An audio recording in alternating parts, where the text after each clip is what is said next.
And we're live. No, what is my voice doing? There we go. Hello, hello, hello. Am I talking normally? There we go. But welcome back to some Persona 4 Arena Ultimax, which I actually should bring up onto the screen, shouldn't I? That would be a good idea. So, last time we finished up Yukiko's, Kanji's, and Teddy's epilogues.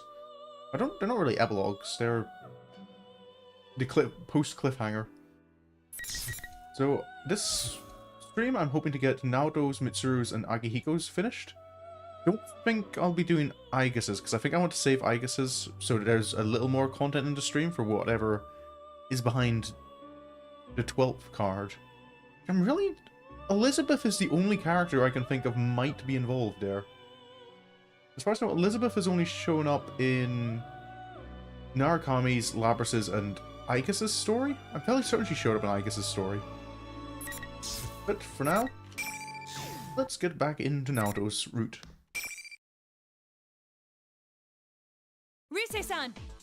Look out! Oh, okay, we're at in the announcement room again. I see something glimmer in front of me. Acting purely on instinct, I duck instantly. A low whizzing sound passes above my head. What was that? Did something get thrown my way? Naoto-kun! I've forgotten what happened at the end of Naoto's route. Rise-san turns towards me. I look at her from across the room. She's crouched down next to something on the ground. On closer inspection, the red and white lump she's near is Teddy. I see General Teddy in the back of the room, so the one with Rise-san has to be the real one. The girl is standing between Teddy and the General. Never seen her before, but looking at her mechanical body, I can tell who she is. That's Labrys. What should we do? That girl wasn't normal. She wasn't even human. I know it sounds hard to believe, but she's a robot or something. I think Naoto can believe. And, calm down. Are you talking about Labrys? Though Rise-san is quite shaken, she still nods. The riddle is solved then. You're not the real Teddy. You're only a shadow taking his form. The shadow of Labrys here, to be precise. Oh, of course Naoto figures it out. Aha! No wonder they call you the Detective Prince now, Chan. You cracked the case. But even if you figured it out, there's still nothing you can do. I carefully watch General Teddy as he scoffs. Whatever it was he threw at me, I was too busy dodging to see it clearly, but it must be dangerous. I'm sure he won't hurt his owner until he hears a certain phrase from her. But he has no reason to be gentle with the rest of us. I point my gun at him, ready for any more of his attacks. However, the next attack comes from a direction I had not been expecting. What? Oh? It's a droning sound. It's coming from a giant axe flying at me. The axe is bigger than I am, spinning through the air towards me. Like a boomerang, it curves back and returns to the hand of its wielder. There are thrusters behind the blade, allowing the axe to fly as it spins. It wasn't General Teddy attacking me. It was Labrys. Not the shadow, but the real one. What's going on? Did she attack me the first time too? That would explain why Rise-san is so shaken up. But the shadow's right in front of her. Why is she going after me? It's not true. I'm human. This is all just a bad dream. Oh. I gotta destroy everything. Okay, that's the angle Labrys is going in this direction. This one. I can't find any meaning in what she's saying. I want to convince her to stop, but I can't come up with the right words to do so. Labrys takes a fighting stance without wasting a moment. It looks like the only way to bring Labrys back to normal is to fight her. Rise-san, please stay back. Naoto-kun? Oh, so immediately starting off fighting non-shadow, non-persona Labrys? I never really expected to be able to convince her in the first place with the shadow here. I bite the bullet. Oh. I will stop her, no matter what. Here we go. Can I remember any of Naoto's moveset?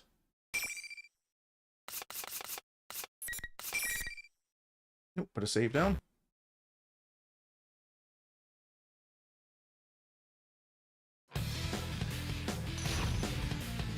Yep. Okay. For a moment I thought she did have Ariadne because it says in the little box it does say Ariadne, but the picture's not there. Finally! Fight! There! Ah! Assault! Okay. Persona! Go! Go! Nothing seems in. Oh. There. Oh, ow. I misjudged. Now, Oh. okay. I am... There. I'm getting a little wrecked here. This should be enough. Persona, go. There. Assault. Yep. Get out of that. Doo-doo-doo. Showtime.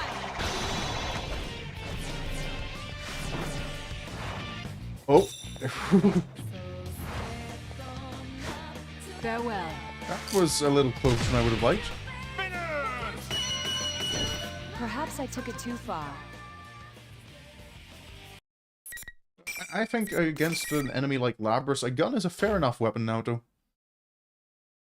Aw, she beat you fair and square. You really are useless, Labby-chan. After Labrys collapses, the shadow looks at her as if she was trash. The whole reason for being Oh. is to fight. And you can't even do that. You're not worth a damn. You don't need to exist anymore. The shadow's voice and speech pattern begin to slip away from its impersonation of Teddy. No, that's not all. The fake Teddy's appearance begins to warp as well. Finally, the time has come for it to reveal its true self. In the cutscene, we've seen about 7... no, how many times? We've seen it several times at this stage. The form that it takes is, as I thought, Labrys. I am a shadow. The true self. That's my face. Huh. You don't want to remember? Fine. You can die like that. What? She's attacking her owner now? Is it a threat to pressure her? No, this is a shadow we're dealing with after all. There's no knowing what it will do. Stop it! What's this? Why are you protecting her? It's her fault you all had to fight each other, you know. With that, she turns to her other self and looks down at her with disdain in her eyes. You want the everyday boys and girls to experience what you had to go through, right? That's why we're in a school having a fighting tournament. That ain't! My home was a horrible place. They made us fight and kill each other just to collect combat data. It hurts so much, but no one understands. How can I make them see? Oh, we getting the inevitable. You're not I me. know. I'll force friends to fight each other. Maybe then they'll understand. No. I wanna make them understand. That ain't true. That's not what I want. Oh, yeah? Then let me take over from here. I'll destroy everyone who pretends to understand. Just like you did before. Stop! Oh, I've had enough. Labrys! here we go. No! You're not me! No! You said it! You finally said it! The power. I can feel it building! A sinister aura surges from the shadow. Even the surroundings begin to warp with its energy. Oh. Yep, Asterius awakening again. In an instant, the area becomes dominated by a piercing red light. The view from beyond the window has changed completely. I hear Rise-san gasp behind me. I don't know what this place is modeled after. I get the sense that someone carved open a living creature's stomach. This is the reflection of Labrys' heart, the suffering she carries. The shadow's golden eyes stand out even more in the dusky redness, focusing on me. I change my mindset. There's only one thing to do here. Just as my friends did for me. Rise-san, you watch Labrys and Teddy. I got him. Good luck, Naoto-kun. Yes, I'll save her. Oh, hopefully this fight will go a little better than against normal Labrys. That one got a little too close.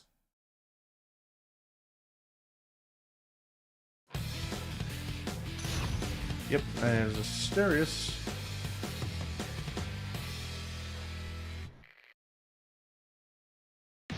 Finally! Fight! Okay, got the first strike. Do it! Do it! I was hit!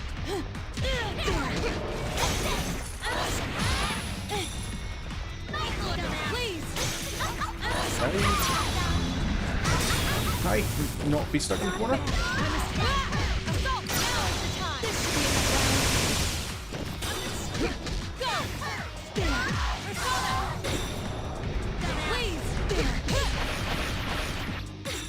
There we go.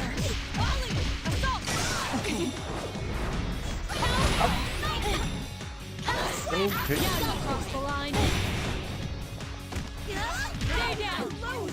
What was that finish? Oh well, whatever works. I feel like finished the fight with just a slap. The giant creature behind the shadow. I had begun to think of it as part of the shadow itself, vanishes with a loud roar. I managed to defeat her. She shows no further signs of resistance. Cautiously, I turn around and walk to Lapras, who is still sitting on the floor, being held up by Rise-san. It seems Teddy has also regained consciousness. He had broken into a sweat, flustering as he stands next to Rise-san. Are you alright? Lapras has a melancholy look on her face as she hangs her head. She's so human-like. The sheer authenticity of that expression makes the thought appear in my mind. I didn't have the chance to introduce myself. I'm Naoto Shirogane. You're Lapras. Is that correct? She raises her head, but neither confirms nor denies it. She just quietly stares at her double across the room. A machine given the ability to summon a persona. The persona ability was the primary objective in her creation. The fact that she also developed a heart came as a byproduct.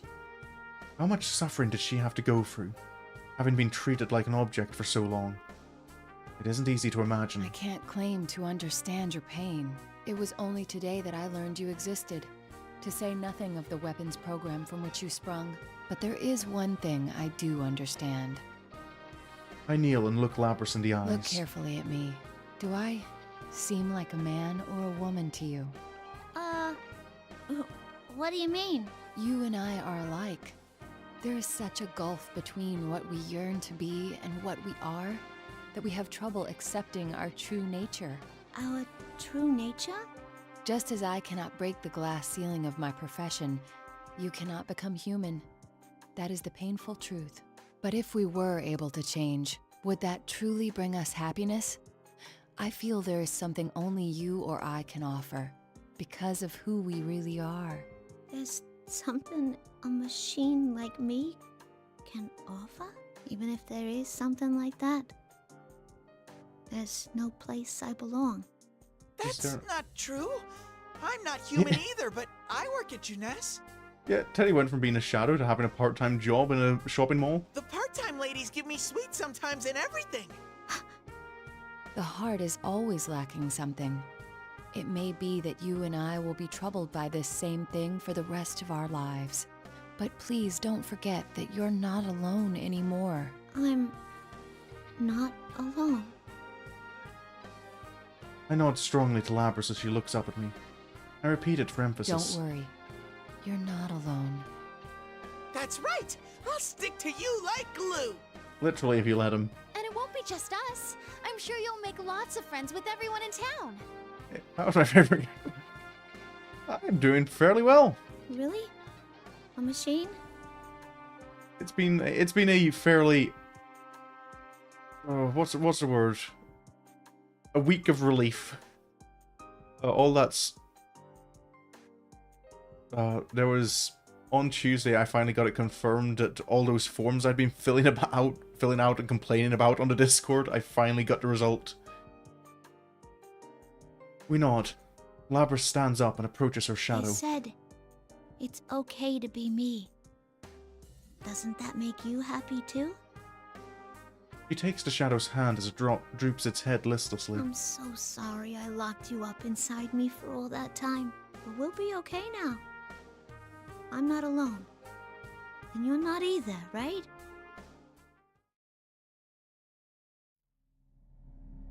I mean, maybe it's a bit weird of a thing to be relieved about and to be a weight off your shoulders, but I am now I'm sorry I ignored you last time. formally. I was the one who left you all alone. Try English for 2 seconds. I am formally disabled. Lapras, It's there actually- are some people from the Kirijo group Which here means looking I'll for you. be able to actually start getting some of the other help I need with things. So it's been a good week in the terms of I don't have to worry myself with the question of, is anything going to come of this? Have I spent the last all that time like filling out forms and focusing on all the problems I have in life? It's all been worth it. I wonder if they'll stick me back in that box again. You're not getting put back in the box, Labras. Of course they will. After all, I caused a lot of trouble. What else are they gonna do? You're going to join them, I imagine, the same way you have in the last 6 anything stories. About that for certain. But you should talk with them. It's your right to be where you belong. Yeah, you're right. At that moment, I hear several sets of footsteps approaching from outside. I stand and take a fighting pose for an instant, but relax when I hear familiar voices. I ease up and smile. Is everyone all right? Whoa, Senpai! You're back from the city already? Never mind him, Kanji-kun. What about you? What have you been doing all this time? The shadow host was defeated. The invisible walls must have disappeared. This place is familiar to all of us. With the walls gone, finding each other is a piece of cake. Yo, Naoto! Guess you made the big meetup after all, huh? I swear, we're tied together by fate or something. Actually, is that the real you, Teddy? It's the real Teddy, don't worry. You're so blind sometimes, Yosuke. Rise-chan, I'm so glad you're safe. Senpai, you're all here. Rijo-san's group comes in behind Senpai and the others. The room instantly falls silent. Oh, is this the first time the group's all meeting up before we get to the roof? Perhaps some of the others had encountered them during a match before I did, but in general, everyone was shocked to see them. Kirijo-san weaves between all of us and walks directly towards Labras. You must be Labras. All of us hold our breath as Kirijo-san... Oh, at Kirijo-san's dignified I'm voice. Mitsuru Kirijo. You may have heard already, but I came to collect you. Collect. At that, Labras takes a step back. I put my hand on her shoulder to comfort her. She looks at me and I nod. Human, robot, anyone. It doesn't change anything. But no matter who you are, there are things that you have to carry out for your own actions, using your own words. I don't want to go back in that box. Or to that lab. As Labras managed to say it, a voice speaks up from behind Kirijo-san. Mitsuru-san, I'd like to ask that you consider her request. Labras's, my sister's abilities, will surely be useful to us. Please, can't we enlist her on a trial basis and see what happens? Okay, so we're... Sister.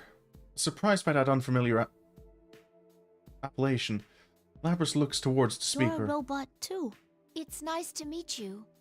I'm Aegis, the 7th generation anti-shadow Yeah, this suppression one's weapon. definitely going a little bit differently to the other ones, because normally these interactions didn't happen until we got to the roof. I'm your successor, sister. We're... sisters? She answered Labras with a smile. Amazing. Her tone, her expressions, they are all so human. I'd like to third their request. I'm well aware that I'm in no place to make demands on you, but... Rijo-san gave a wry smile after a third objection. I'm starting to feel like the bad guy. There's no need to worry. I wasn't thinking of sealing you away again. Really? You've awakened to your persona and gained control over it. True. I don't know for sure that the danger is past, but I don't feel that you need to be sealed off from humanity. Yeah, it is nice just to have that, to know I can get the support for it now. And because I'd spent more or less the entirety of like late July, early August only focusing on all the things I can't do in life. Particularly since it's obvious that you have a heart. Yeah, it's just nice now that I can focus a bit more on the positives. Kirijo-san. Labby-chan doesn't need to be all alone anywhere? Yay! Naoto, sorry to interrupt, Oh, but yeah, we should maybe who are introduce. these people? They kinda look like a bunch of freaks. Maybe want to use your words a little carefully, Yosuke, while they're still in the room. Yeah, I mean, One of them's not even human. I guess she's a robot? Huh? Wait a sec. Kirijo? As in the Kirijo group? Wait, what? What's going on here? All my friends begin to look at me. The only one who knows everything. Where should I start? And more importantly, how much should I disclose? Either way, it looks like it's going to be a long explanation. First though, I suggest that we change locations. It's important to share information, but it is imperative that we all get out of here safely. Off to the roof? Indeed. Still have to have Lapras break on us? Teddy leads us to the roof, but when he opens the door, we find ourselves in a place that looks nothing like the real thing. Everyone besides Teddy starts in surprise. Outside the door is a space that resembles a TV studio. That's right. It's the place that we used as an entrance lobby to the TV world last year. It disappeared once, but it must have reappeared when Lapras entered this world and created the school here. The others told me that the Midnight Channel aired again. Whoever watched the broadcast must have associated it with last year's airings. That explains why it looks exactly the same. At any rate, it looks like we'll be able to exit here in one piece. As I sigh in relief, Kirijo-san turns to us. I should introduce myself to the rest of you. I am Mitsuru Kirijo. I cannot tell you who I am affiliated with or my position, but I bear all responsibility for Lapras. This case, the whole disturbance was mainly due to us. I'm very sorry for putting you in such danger. Kirijo-san sums up the sequence of events. Lapras' entry into this world was the cause of it all. She and the others came here after her. How do you know Mitsuru-san, Naoto? Yeah, how much are we allowed to disclose about this? That's... well... Shirogane was working with us. Since it was our first time in this world, he helped us safely reach Lapras. That's what we're going with. The job you had was to bring Mitsuru-san and the others here? Not quite. Huh? Well... that was basically it.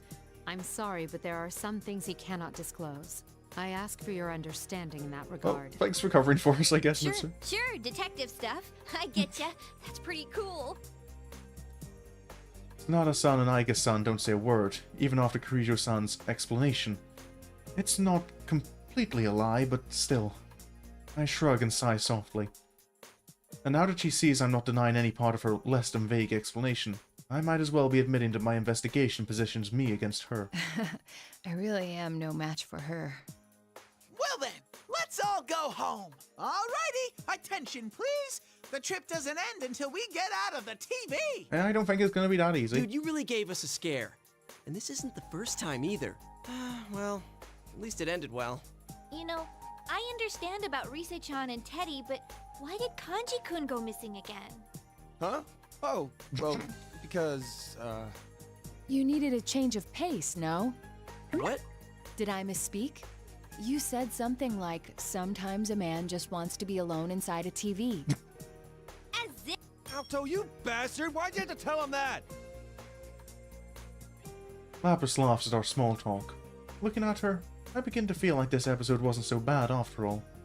But suddenly, Lapras' smile disappears and her body freezes in an unnatural position. Lapras? Oh, here we go. Lapras does not answer me. Sonata-san shouts a warning. Get away from her! Everyone jumps back, confused. Kanji-kun wasn't even sure what he was supposed to be backing away from at first. Soon, though, we all stand around her in a ring. Lapras stands in the center, completely motionless. What's going on? I don't know. I can only tell that she's probably being controlled from outside. Okay, this is proceeding a little differently than all the other ones so far. Controlled? As we all watch her, confused and nervous, Lapras' right hand slowly begins to move. It reaches around her back to her thrusters, or rather, to the axe. Lapras' eyes were staring blankly into space, but suddenly glance at me. Shirogane! The warning comes at the same instant as the attack. I can feel the wind of the axe passage as I bend backwards to dodge the blow. If she'd gone after anyone else, things might not have been so fortunate. I'm the only one who's actually seen that attack before. But Lapras follows up with something different. Oh.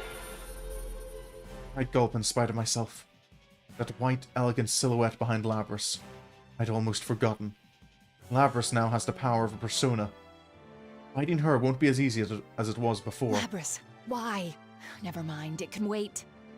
Okay, it's interesting the voice hasn't spoken at all yet. We're doing the fight before? We hear the hacker? There you go. Right, you have your persona now, and you nearly wrecked me without your persona.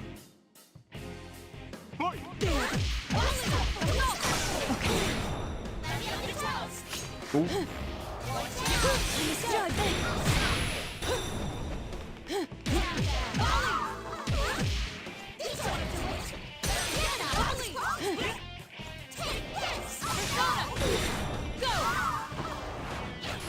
Ow. What? How did I start the...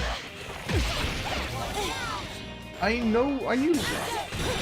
How do I actually use Naoto's gun when I'm trying to do it deliberately?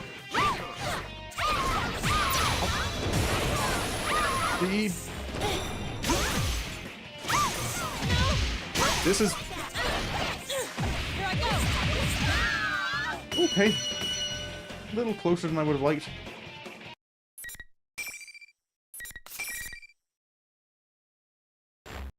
That's still one. Winning in the end is all that matters. I emerged victorious, but I don't have enough energy remaining to run up to her. Yeah, Labrys, I don't... Maybe it's just I'm not good at playing Naoto, or maybe it's Naoto and Labrys are a bad matchup for each other. But it was the same like the first battle before she even had her persona. I breathe heavily and look at her. Aika-san runs towards Labrys in my place. Sister, are you all right? Wait, she's back to normal already? Hold up. This is very different. Oh, never mind. Suddenly, an uncanny voice echoes throughout the studio. Why? To think she'd fall so easily. Oh? Hold up. Is that Shadow Naoto? Everyone glances around, trying to find where it came from. That she'd provide more entertainment. What a disappointment. As soon as this sentence is complete, all eyes turn towards me. I cannot blame them. After all, this voice was mine. The darkness in the center of the ring twists and squirms like gel. It fell easily. Yeah. A face forms on its surface, and it hardens into limbs and a human-like body. It stands up. The thing standing before us was, again, me. No, just something taking my shape. Naoto-kun's shadow? Why? I thought you disappeared. I can't stop myself from being filled with anxiety, but I keep my voice calm as I ask it a question. Who are you? Once you've gained your persona, you're not supposed to see your shadow again. That's what you thought, isn't it? Is it Shadow Naoto? Because this is... Before we knew the other shadows were just Shadow Labrys in disguise, but Shadow Labrys is gone. Did you really think I had gone away? So is this actually Shadow Naoto? Well, too bad. Man cannot let go so easily of his weakness. I'm always with you. No, this can't be happening. My friends become even more disturbed. They certainly had cause to worry. Could the same thing happen to them? Will it? I, however, did not stir. Instead, I suddenly understood what had happened. This thing's objective was clearly to cause us panic. Enough farce. You are not my Oh. shadow. I walked towards this copy of me, the real enemy. I know that for two reasons. First, I was able to use my persona in the battle just now. Of course, now Naoto could just logic her way out of this. One's persona and shadow are two sides of a coin. If you are my shadow, my persona should have been unusable. Second, you took control of Labrys just now. That's an unusual power far beyond the capabilities of a human Okay, like but this myself. is demonstrating a power that the mastermind hasn't shown before. I'm sorry to say you've dug yourself a deeper hole by showing off that ability. With a power like that, you could drive a man to extreme acts, which was the missing piece in this case. You mean the hijacking wasn't just the work of a highly motivated crew. Rather, whoever we're talking to now was... It was Labrys's dark wish that we fight each other. But what if someone knew beforehand that that would happen? Labrys has a heart, but she's also a machine. Unlike humans, her memories can be tampered with. By using Labrys, you thought you could orchestrate the disturbance her shadow would create in this world. Oh, that's a point. If Labrys is a machine and you can plant false memories, you could, in a way, artificially influence the shadow. If you add memories of Labrys suppressing like a desire to have other people fight. Your objective is, as you just said, to gather persona users, have them fight, disrupt their hearts, and steal their personas. Personas can be stolen? That's why you're appearing in the form of my shadow right now, to confuse me. You're the real puppet master behind this case.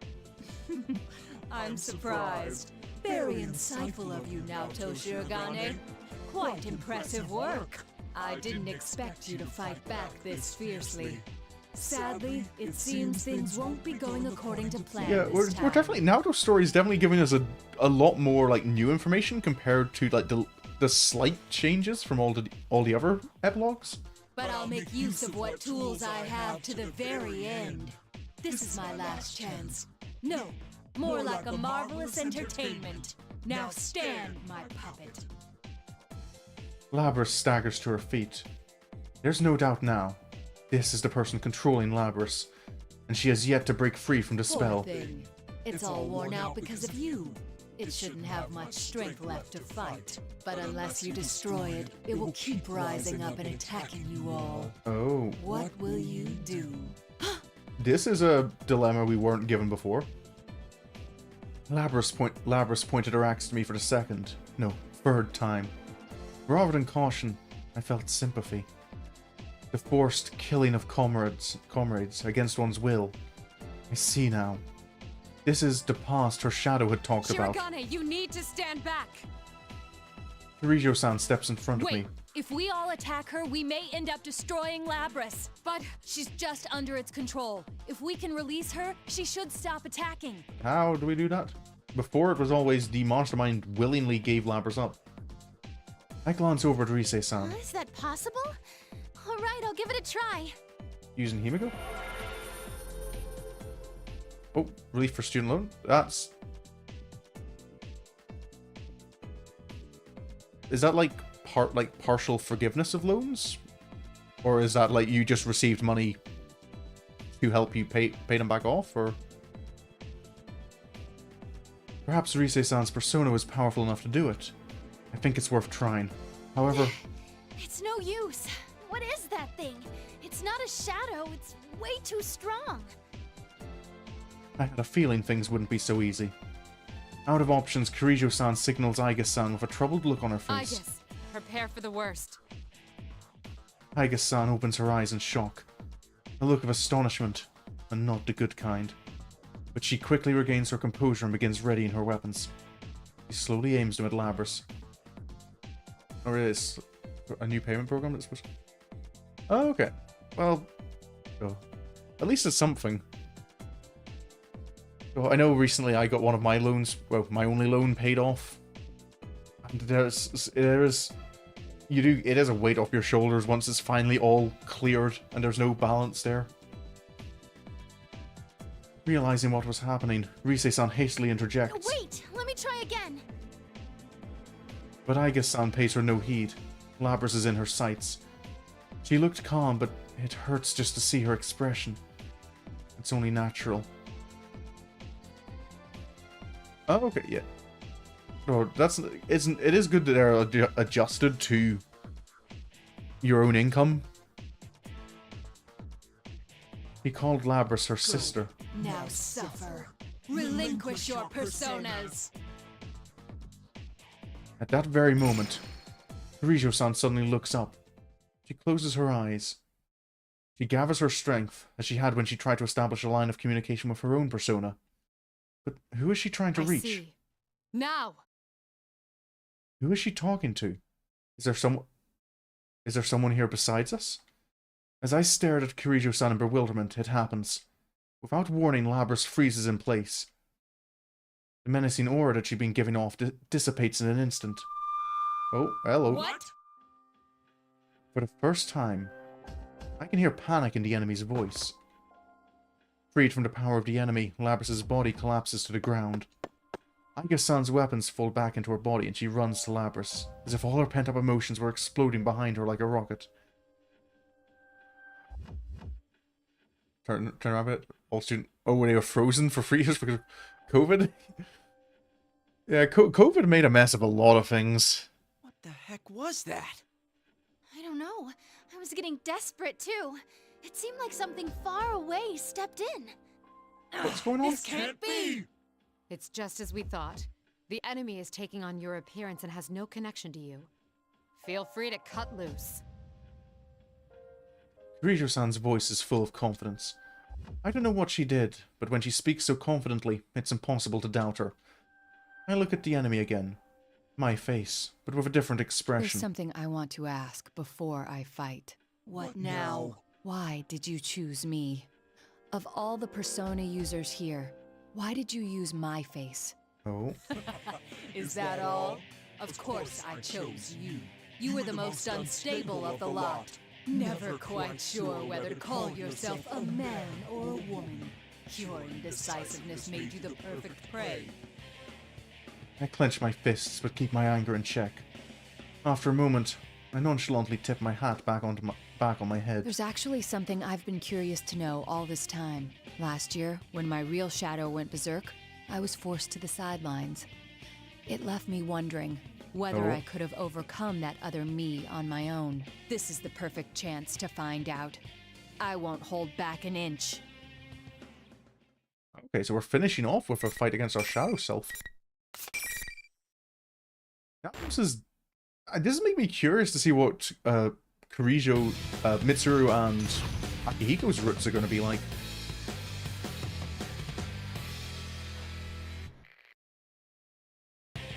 Final. Fight!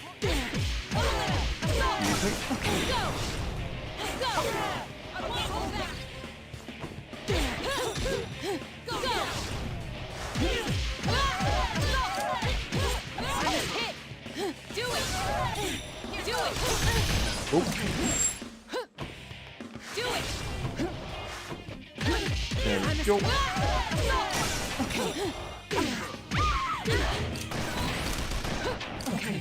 What? Showtime! Come on. Move. There we go. Thank you. Farewell.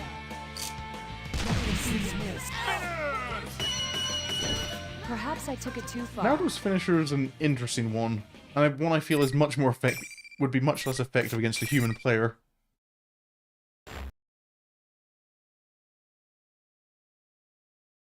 The enemy staggers and falls to her knees, her face, her rather mind, writhing in agony. You did it! You're so cool now, Chan! I can't believe you could go that nuts on something that looked like you. I mean, Kanji, it says the guy who, like, is the only guy in the original game who absolutely floored his own shadow. It may have taken my shape, but it wasn't me. I had no reason to relent. I fully believe what I said, but Kanji-kun doesn't seem satisfied for some reason. Frijo-san looks down at the enemy. You'll be coming with us. There are some things we still want to ask you. Wait, are we... is this act? No, the bad guy made it very clear in the other one that he couldn't enter the TV. Or unless he was just lying about that. This is fine with me.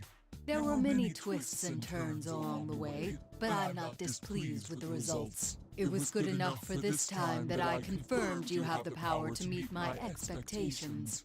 This time, this is only a temporary form.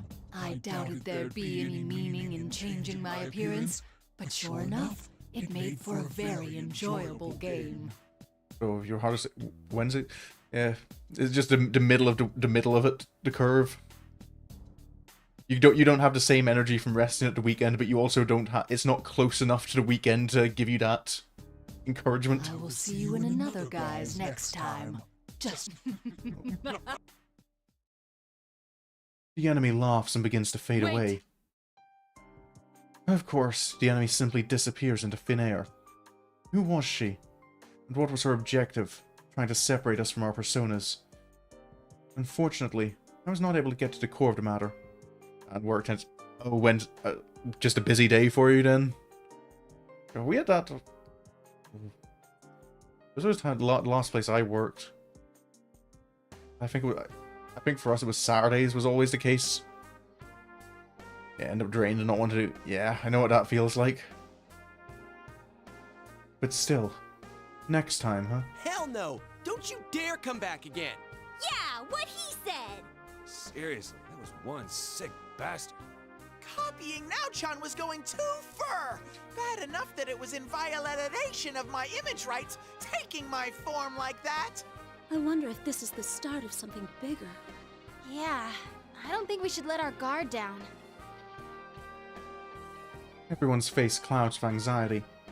No one could have imagined that we would run into some bigger threat like this. Does the enemy plan to cause another incident like this again? Are we going to get more humiliating catchphrases? Is that what you're worried about, Naoto? Killjoy detective. Am I really that bad? It appears that Kirijo-san has worries of her My own. analysis didn't make it in time, but that was... It's hard to believe. Then again, With a strong look in her eyes, she swallows her fears and comes to us as we discuss who the mastermind could be. in any case, you don't have to worry about Okay, so it. It's our they actually responsibility have an from idea here on who out. the antagonist is? But it was obviously targeting us. We can't shrug and go on our way after that. He's correct. Given that it's taken an interest in us, we must arm ourselves against it. Of course, you should be aware that the enemy is out there, but there is no need to abandon your lives to pursue it. We will do our best to ensure that no harm comes to you. That is, after all, our duty. I can sense that she is completely sincere. We all trade glances, but we eventually concede with our leader's opinion. We'll agree to Kirijo-san's offer. There are some lingering regrets, but we have little choice right now. Seeing that everything is settled, Teddy butts in and strikes a strange pose. We turn to look at him, and with a grin of pride, he kicks at the floor with his heel.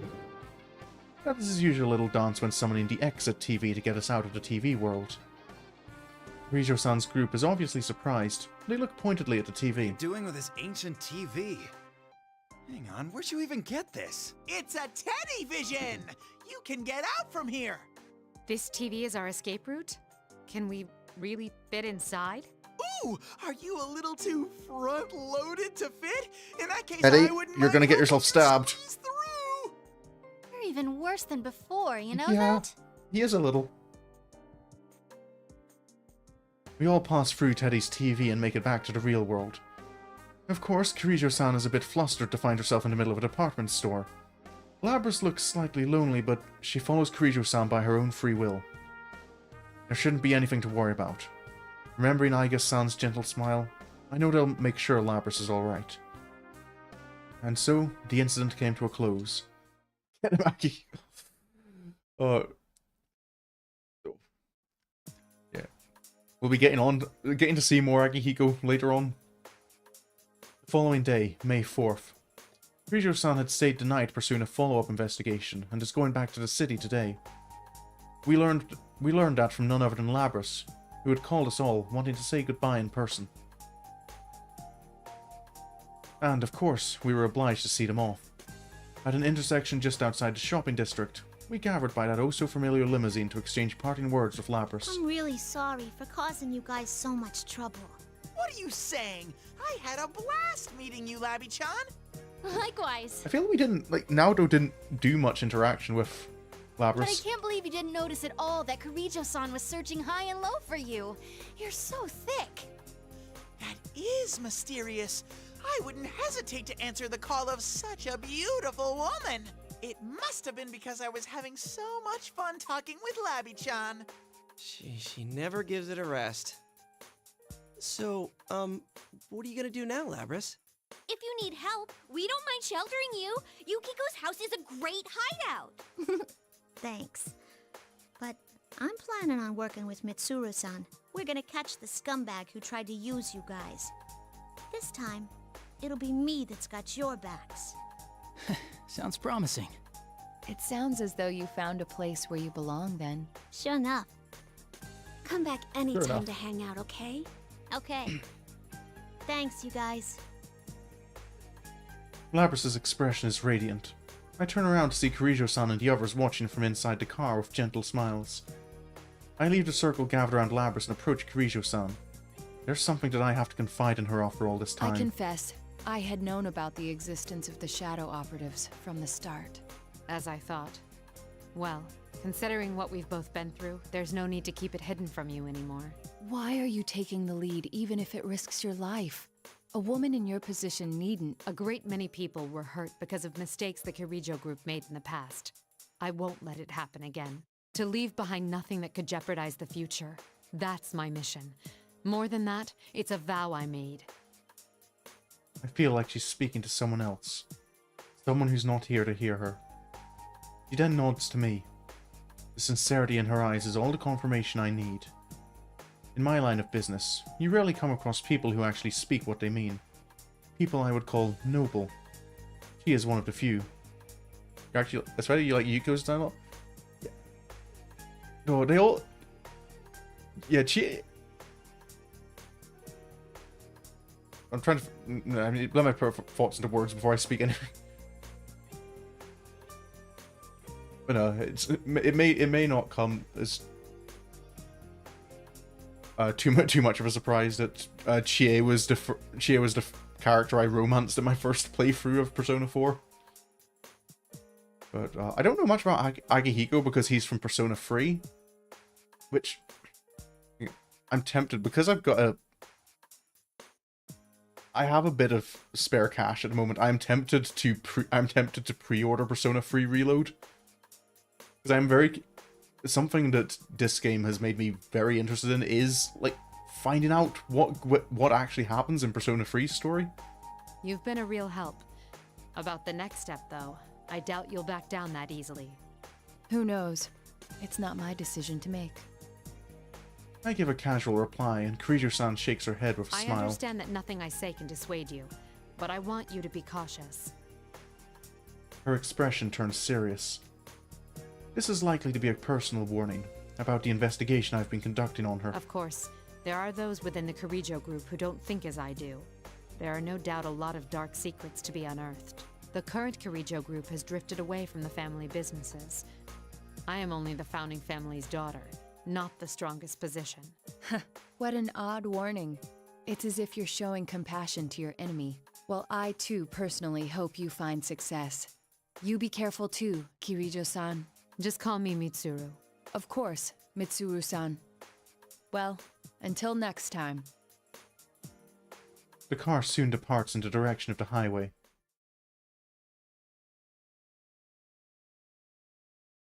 We watch as Labrys waves from the window, believing that one day we'll meet again. After seeing them off, we head to the food court at Juness. It's been a bit delayed, but it's time for you Senpai's welcome back party. These last few days have been full of trouble, but I can't help but feel that some sort of fate has brought us together in the end. Soon the topic at hand changes to what you, Senpai, had said. We should reform the investigation team. Just as Mitsuru-san had predicted, it was the only natural reaction to what we had been through. Not a single one of us objects to the idea, and we all talk about our plans to continue. By the time we split up and I arrived home, it was close to midnight. But I sat at my desk and turned on my computer, so that I may compile my report on the investigation. But of course, Naoto actually has work to do. Of the organization called the Shadow Operatives, as well as their leader, Mitsuru Kirijo. As a member of the Kirijo group's founding family, Mitsuru Kirijo strongly wishes for the corporation's stigma to be cleared. Yet the Shadow Operatives are not ultimately a means for her to clear this stigma. Her first priority is to protect and save those who are at risk. The way she handled the lost cargo in this case made that much clear. Though discarding it would have been more advantageous and it would have been simple to destroy in secret, she chose not to do so. She sees the restoration of the family honor as a byproduct of her true mission. I will continue my secret investigation. It is apparent that the Kirijo group still harbors many dark secrets. Yet I must note that no matter how their internal affairs are worth watching, we need not trouble ourselves overseeing Shadow Operatives. Mitsuru Kirijo does not shrink from the responsibilities she bears. We will never gain leverage over her based on her family's sins. Even if the true culprit behind this matter has ties to the Kirijo group, she will... Stop typing and delete the last No, sentence. this report is no place for conjecture. I suspect this is only the beginning. Nope.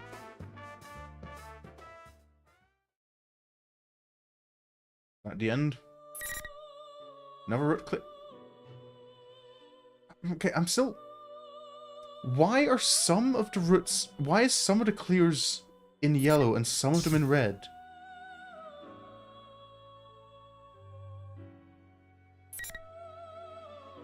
That confuses me a little. Anyway, on to Mitsuru's. Oh, hello. Why are there two of her? I am a shadow. The true self. It's Miss President's shadow. I'm taking the real one with me. So, I'll never let you catch me. back in the announcement room, both Labruses are here. And they're running away already. Labrus's double gives me a glare of pure malice before carrying off the original and fleeing the scene.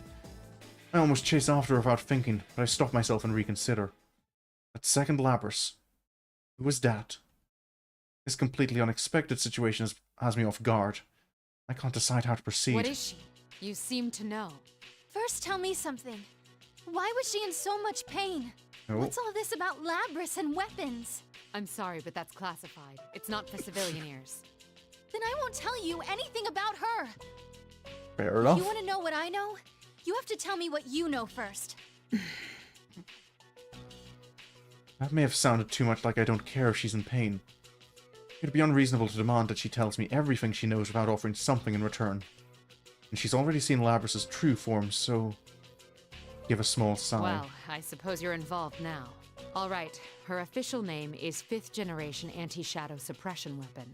Codenamed Labrus. She is an android weapon created by the Kirijo group years ago. In order to use persona abilities, she was given a heart. He's a machine?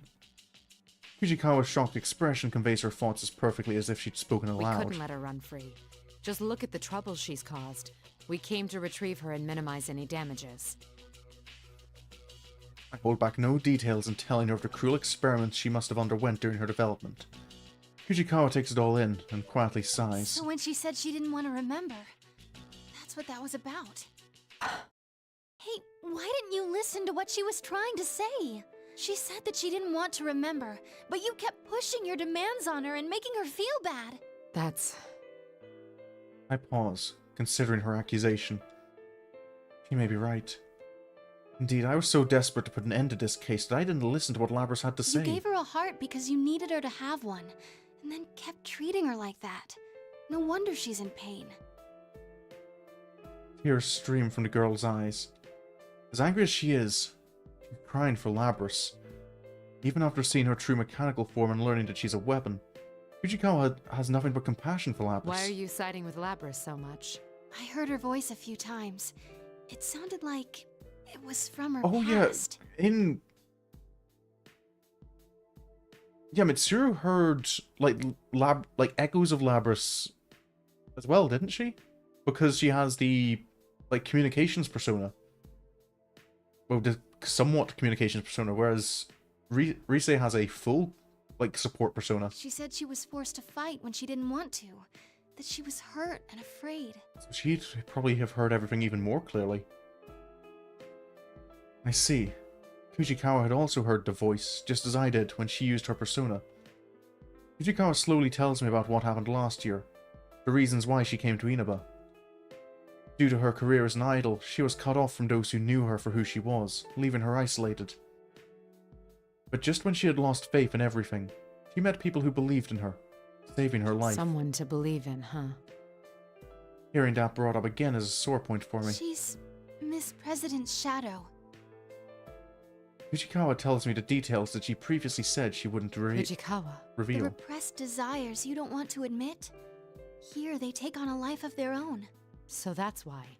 Then what's her ultimate goal? Why did she take Labrus? Shadows, they try to become real. It confronts the original with weaknesses to make them deny that the shadow's part of them. Also, it can take their place. I see. Then there's no time to lose. Do you think you can save her? A shadow doesn't disappear until the original person accepts it. That's why I must believe in her and support her. Even if it's left unsaid, I still understand Kujikawa's desire. I share it. Fujikawa, let me amend my earlier statement. I didn't come here just to minimize the damage. I came to save everyone. Will you trust me on that? She looks into my eyes, and after wiping her face with a handkerchief, she nods slightly. Make sure you listen to what Labrys wants to say this time, okay? I fully intend to. Fujikawa smiles in embarrassment. She apologizes to me for taking such a spiteful tone. I can tell she's been honest and sincere. Fujikawa promises to cooperate as much as possible for Labrys' sake. I decide to have her contact her friends and pass on a simple explanation of the situation. She agrees, and adds that she'll try and contact Akihiko and Igus as well. She seems to have already grasped how our safeguards against detection by personas work. Okay. It'd never been explained quite before why Rise was never able to detect the others. Something important. Thank you for that. It must be that smile of yours that catches your audience's heartstrings. Promise me then. Make sure you come back with her. Spurred on by her words, I begin running to where I detect Labrys ought to be. Though I don't yet have a plan to save her. If I find her again and listen this time, will that truly be enough to save Labrys? Is this going to be... Are we going to be confronting Labrys not in the announcement room? The invisible walls are still here, leading me to the music room. According to the guide map, it should have been further away, but just as with the announcement room, the layout of this version of the school is off. Who are you? Oh, hello, Narukami. Someone else is already inside. He frowns upon seeing me. I recognize his face from the video. If the walls are still here, does that mean the Grand Prix rules are still being enforced? As a test, I hold a hand out to the space where I just entered the room. It seems we're locked in. The rule against proceeding without fighting is still in effect. Indeed. Are you Kirijo-san by any chance? Rise got in touch with me. Oh, that speeds up the I explanation. am indeed Mitsuru Kirijo. As I recall, you were the sister Yeah, don't go. No, your name was... Narukami. There doesn't seem to be anything scrambling our senses. You're like just calling him by the Do you title. understand what I'm saying? I don't sense any noise, but it can't hurt to ask. He nods, showing that he understands the question. Rise told me you were out to save Miss President. Labrys, her name was? That's right. But I must act swiftly. There's no noise here because our enemy thinks we'll be hesitant to fight in our right minds. Would you mind conceding? I don't want to drag you into this any further. I understand, but I can't do it like that. No, you's not the type to give up. Narukami gives a wry smile before his expression flattens If the again. rules are still in effect, my friends are still trapped. They still need someone to rescue them. The tournament kind of gave all the Persona 4 characters a title that's not entirely wrong, but also kind of amps up a part of themselves that they'd rather not be amped up. I think Narukami's is the Sister Complex Kingpin of Steel. Because the thing is, he doesn't actually have a little sister, it's his cousin. I think, is it? Yeah, his little cousin. Who he does care for. But I think yeah, you'll understand once you get through the game. But it's the same way they called Yosuke Captain Resentiment and Chie the Carnivore. Chie's is probably the most accurate, to be fair. I fought battles I didn't want and taken on a lot of responsibilities, which includes saving Labrys, of course. It's not that I don't believe you, but I don't think it's right to simply hand the burden over to someone I just met. I see. Sorry, this must be frustrating to you. No, don't misunderstand me. I have no objections. I admire your willingness. With the final battle awaiting ahead, perhaps it's best that the stronger of us two should be the one to proceed. The atmosphere in the area changes. Narukami senses it as well and readies his weapon. It's strange, but he reminds me of someone. Although his fighting stance, physique, and features are completely different, he still reminds me of the one who saved us and the entire world. I like the look in your eyes. I will test your resolve with my sword. I'm imagining that's referring to the Persona 3 protagonist. Over at Yosuke.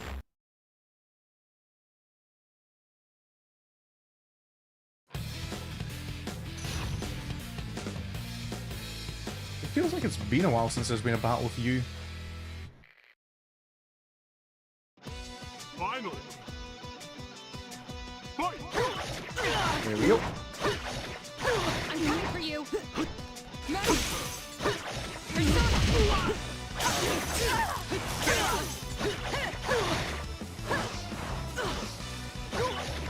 I won't hold back.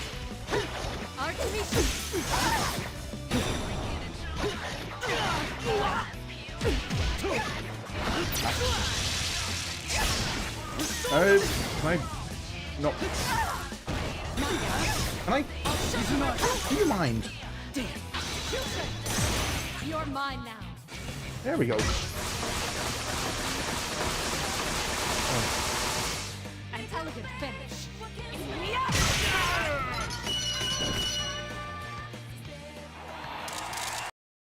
Okay. That was going well until he got me caught in a corner. I've won. I will move on.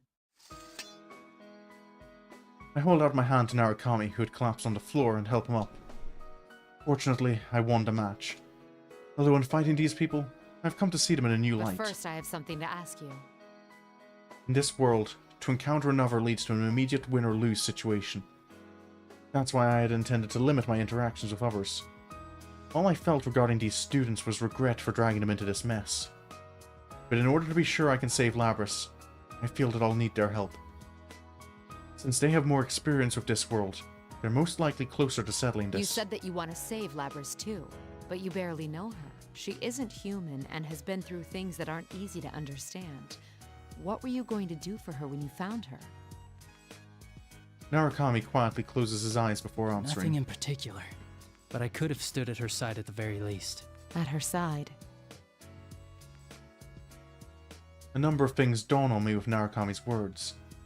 Though I had resolved to fight by myself, I wasn't truly alone.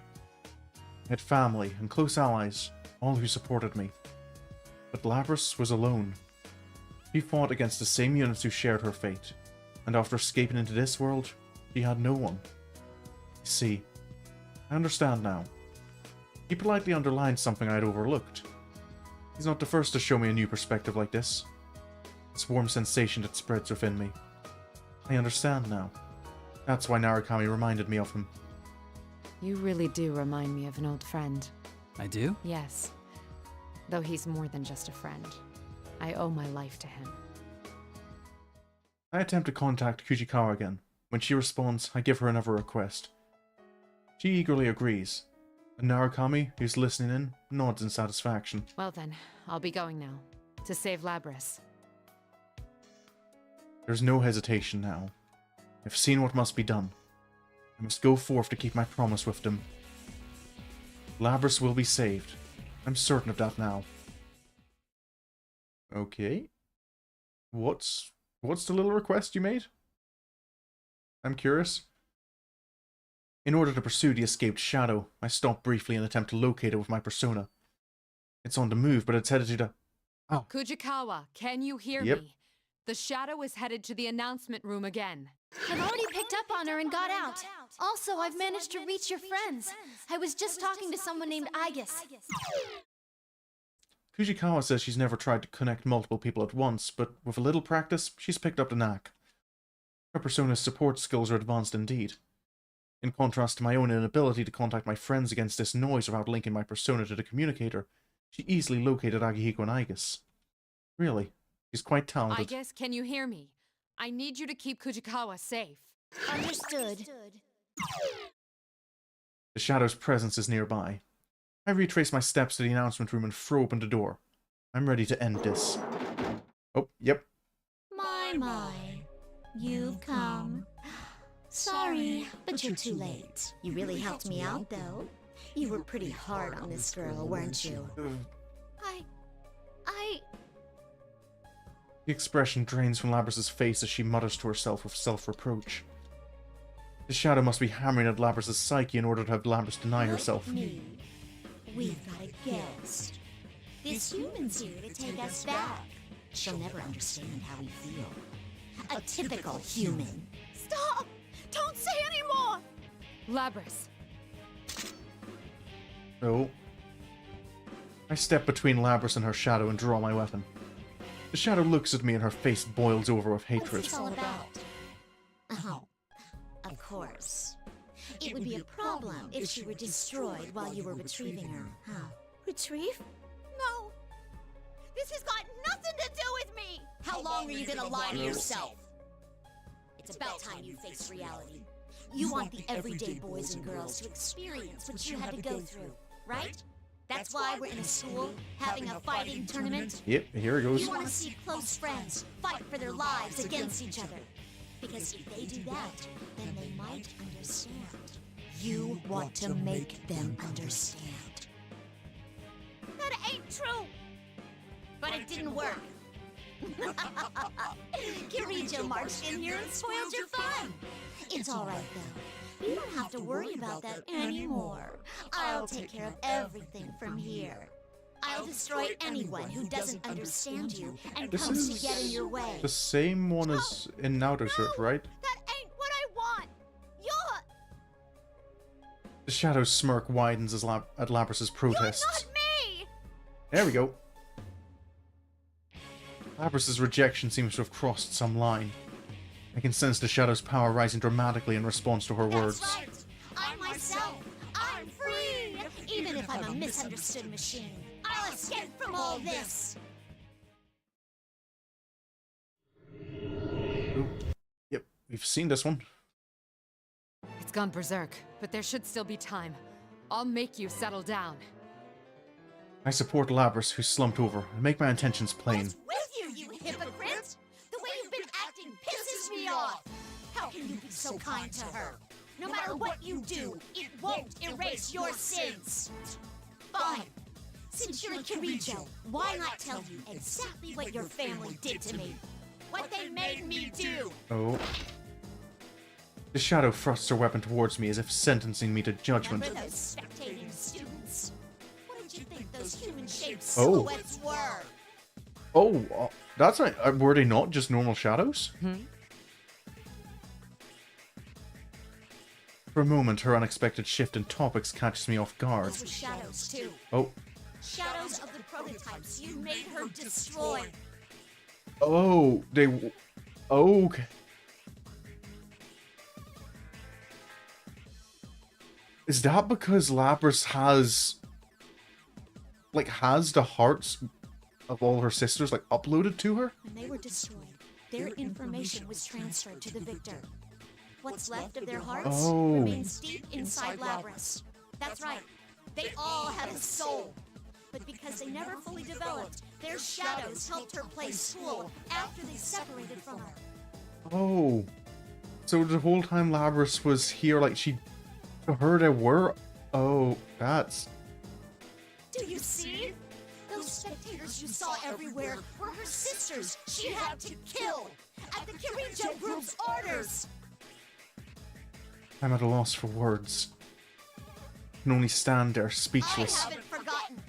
I'll never let their memories or their pain go. I won't forgive anyone who tries to take my freedom. Her anger. It's justified. It's natural for her to hold a grudge after what we did to them. I acknowledge your anger and grief.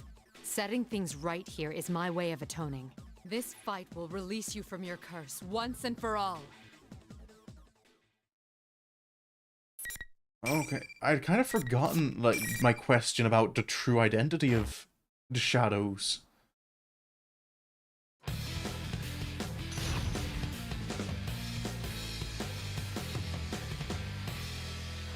Well. Final. Fight. Back to the fight.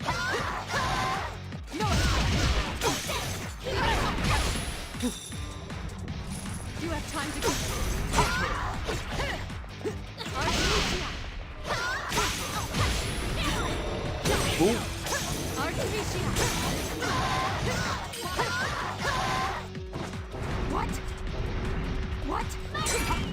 What? Where am I?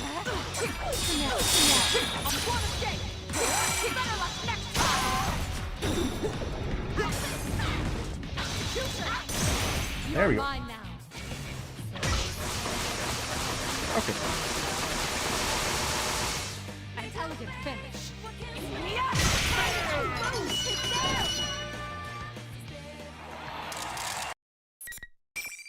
Naoto Labrys down again.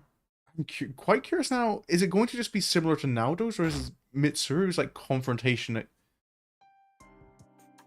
Yeah, especially because Naoto's revealed that Mitsuru seems to have an idea of who the mastermind is. So are we going to get to see like her inner monologue about who it is? After a fierce battle, the shadow finally falls silent and stops resisting entirely. I go to elevate Labrys to help bring her around. When she regains consciousness, she looks at me with sorrow and resignation. Am I gonna be alone again?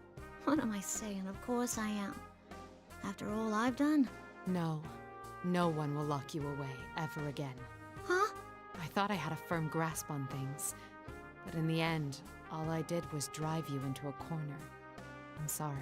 Why is Akihiko apologizing to a machine?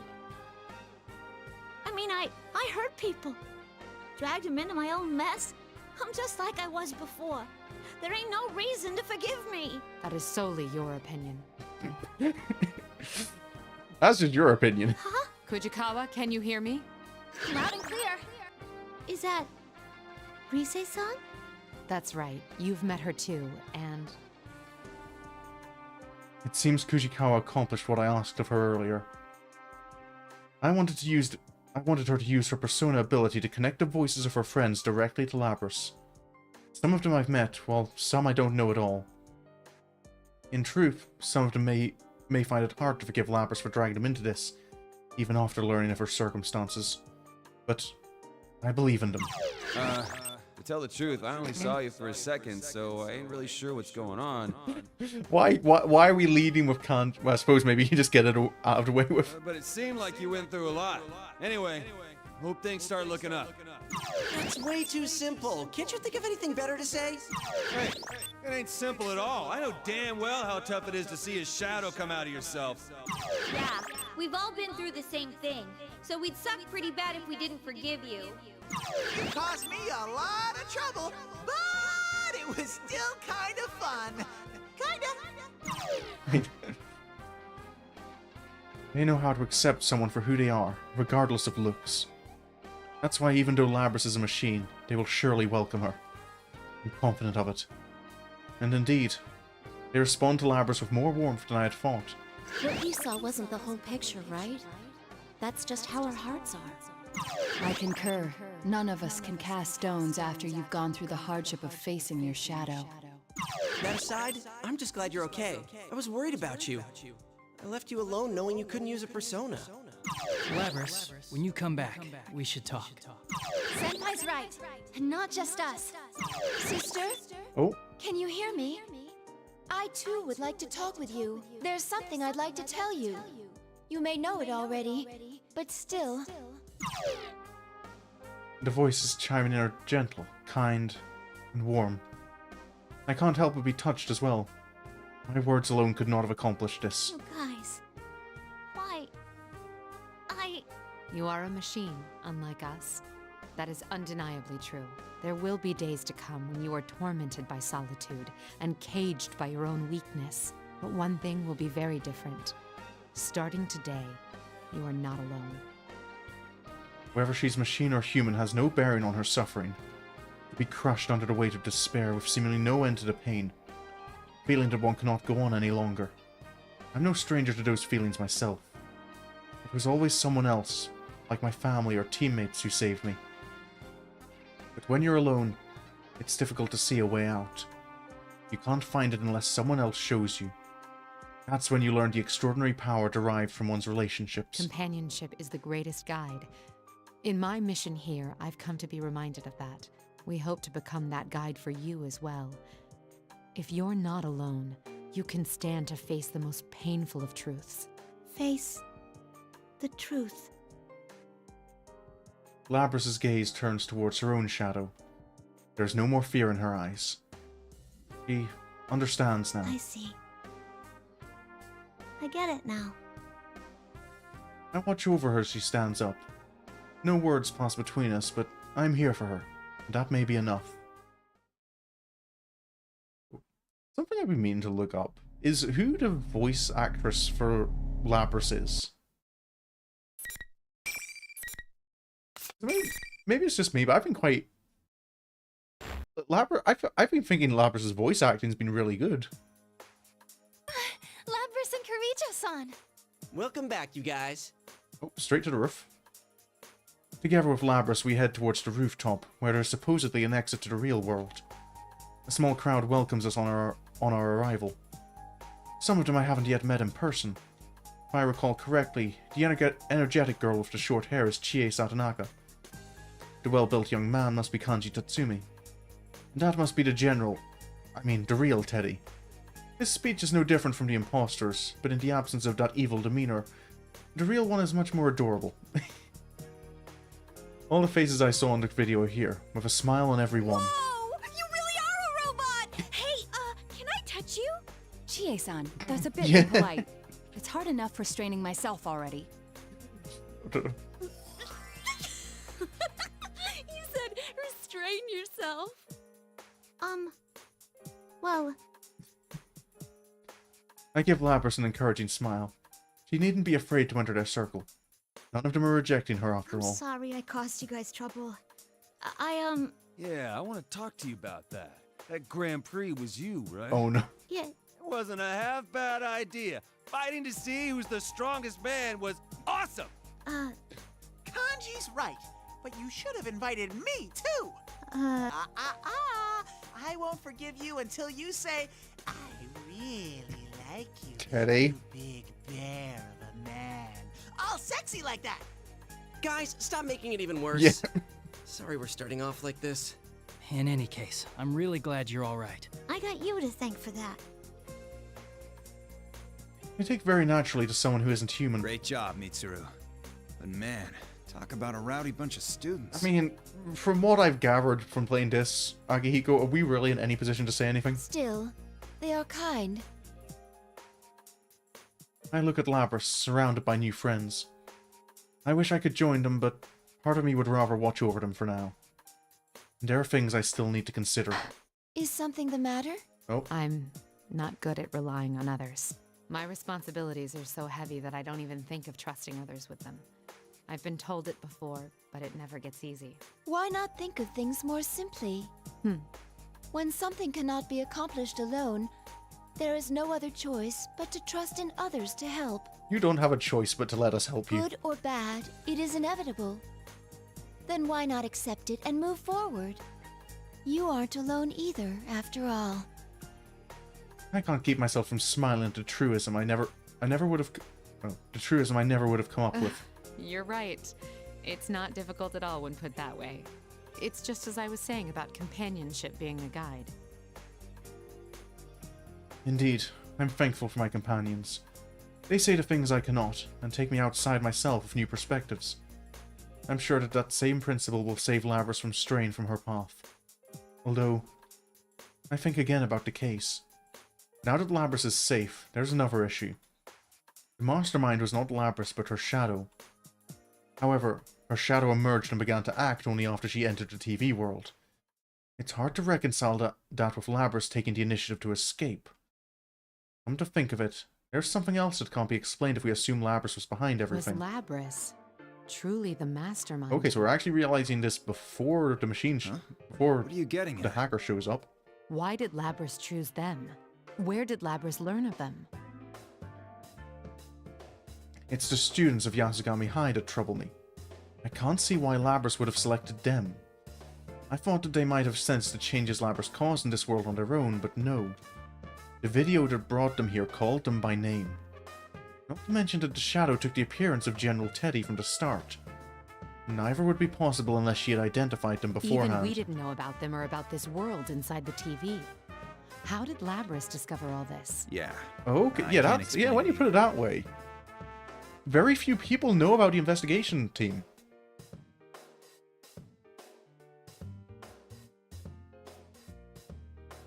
Okay, yeah, this doesn't get how did this information get out?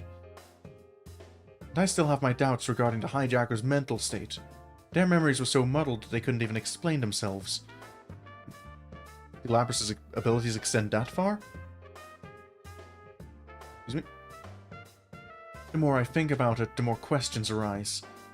There must be some larger plan at work here after all. The fastest way to find out is to just ask her. Okay. Hey, Labrys! Akihiko. I mean, to be fair, he's got a point. Akihiko's loud voice catches not only Labrys' attention, but the high schoolers as well. I had hoped to keep them away from this since they were innocent bystanders. Akihiko seems not to notice my irritated When glare. did you wake up? How did you find out about the TV world? About this place? Oh. Here we go. Labrys abruptly stops moving, just before starting to convulse and taking a leap backwards. It happened so suddenly that even the students standing some distance away raised their voices in alarm. Labrys! Get back! And so, as soon as Akihiko cries out, Hygus runs toward the students to protect him. I keep a careful eye on Labrys, whose face has gone blank, and put some distance between us. My fears have been realized. Labrys reaches for the axe on her back and swings it without hesitation. Is she malfunctioning? No! Someone's hijacked her! What? If we're all here, the Shadow is defeated, and someone is still hijacking her, then I know you're there. Who are you? Show yourself. I expected a response, but the source of my answer came as a shock. Show myself? Oh. How cold. You treat me as if I were a stranger. That voice! Oh. The Persona 3 cast are getting shadows? A pool of darkness emerges from one of the nearby shadows, forming... No way! Kirijo-san's shadow? Oh.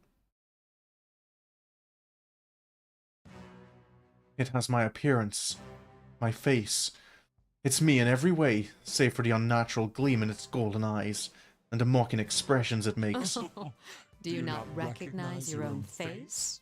I am you. Still, my heart is calm. In fact, her appearance may be giving me more clues as to the enemy's intentions. You seem to have a penchant for deception.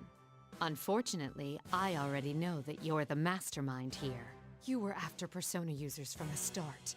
That's why you chose this school and tampered with Labrys' memories. And you just demonstrated how you controlled those hijackers. Very good. No wonder you managed to drive back a god once. Oh. Yes, I want them even more now. You want them? Explain yourself. Personas and shadows are one and the same. If I poison your hearts, I can recruit shadows with unparalleled strength. Okay, so it's not necessarily after the personas, but trying to reawaken their shadows? Wait, what? You mean turn our personas back to shadows? The heart is frail. Its weaknesses are never fully vanquished. Given the opportunity, it can betray you and return to darkness. This one's desire to make people suffer was perfectly suited for such a plan. Plan? You caused all this to gather strong shadows? Who are you? Sadly, it seems things won't be going according to plan this time.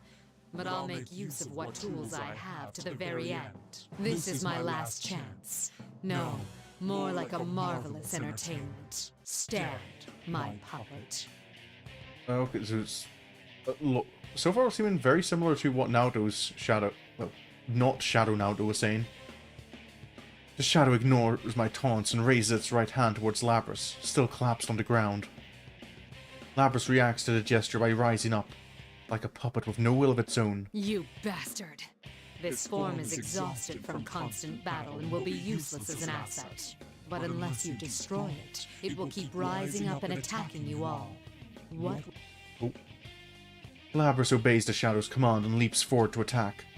It seems the enemy will do anything to rattle us. I understood that. But understanding it and forgiving it are two different things. I'll just knock her out one more time. No, don't attack her. Further damage to Labrys could put her in danger. But, come on! She's all over us! Ah! Oh. Oh, they're actively being attacked. May you suffer and curse your fate. Relinquish your personas. At that moment, I hear a voice whisper in my mind. Huh? I stop in spite of myself. I know this voice well. Relief washes over me to hear it. This match will end in our victory. I call to everyone assembled. Don't listen. Everyone, concentrate on avoiding her attacks. But Oh, we're not getting to hear who it is. Just try and hang in there. Trust me. I trust in you. I realize that this is an impossible demand. Everyone is already exhausted by what's come before. Still, I need to buy time. Surprisingly, the first to nod is neither Akihiko nor Aigus. Everyone, we can take this much. Yosuke, you ready? Hell yeah, partner. Let's let Mitsuru-san do her thing. Nope. Of course, the protagonist is one speaking up. Hanamura and the others recover from their confusion at once when Narukami speaks. Interesting. He seems to be a great leader. Akihiko, Aigus, back them up. You got it. no one will force my sister to hurt others ever again. You had best hurry and decide. Who will be destroyed? This shell or the lot of you? Can we shut up, Shadow Mitsuru? The Shadow laughs triumphantly at seeing us driven against a wall. Flaunting one's power, acting like a god. How short-sighted. I sense what I've been waiting for. We've bought enough time. Sad to say, but this show is over. What? Oh. Labras comes to a halt and is released from the Shadow's control. She must have been... Oh. Excuse me? She must have been forced to exceed her limits, for she falls to the floor as if her strings had been cut. We didn't attack her at all, yet she's unable to do so much as break or fall. A chill goes down my spine, imagining what could have happened if we'd fought her at our full strength. Looks like you made it in the nick of time. You saved us, Yamagishi. Who's Yamagishi? Are you all okay? Oh! Hello. You're the... I've seen you in other Persona videos. You're Persona Freeze Navigator. Fuka-san.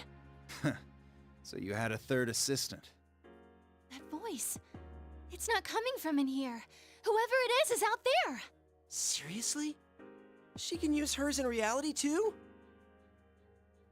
Right before we'd entered the TV, I'd put in a phone call asking her to come right away, and she made it at the perfect moment.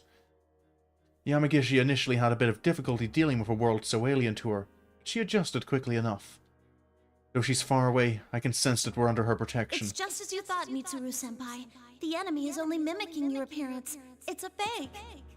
Very impressive to guess correctly from such a long distance I don't think it's away. a guess. So these are the limits of a half-broken puppet. Well, no matter. This was only ever for my own enjoyment. You despicable monster!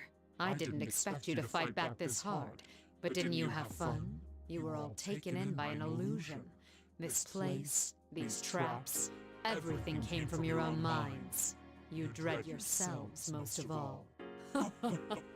A beautiful plan, wasn't it? Your idea of beauty is rather warped, as is your plan and your assessment of us. But your biggest mistake was that you took my form in the end.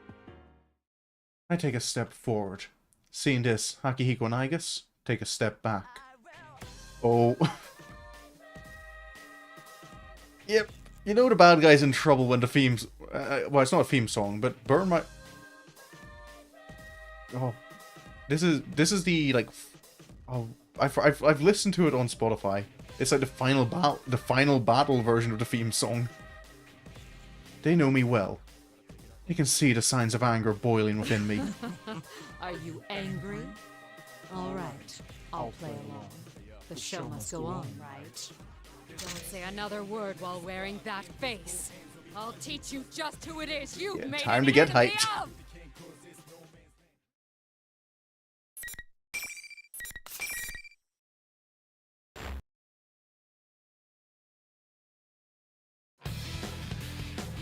Mitsuru versus Mitsuru.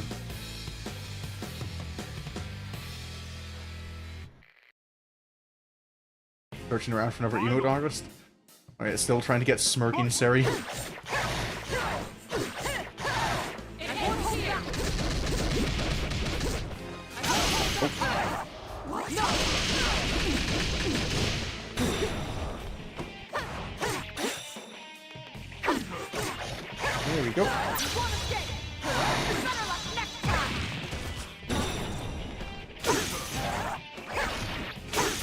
Ow.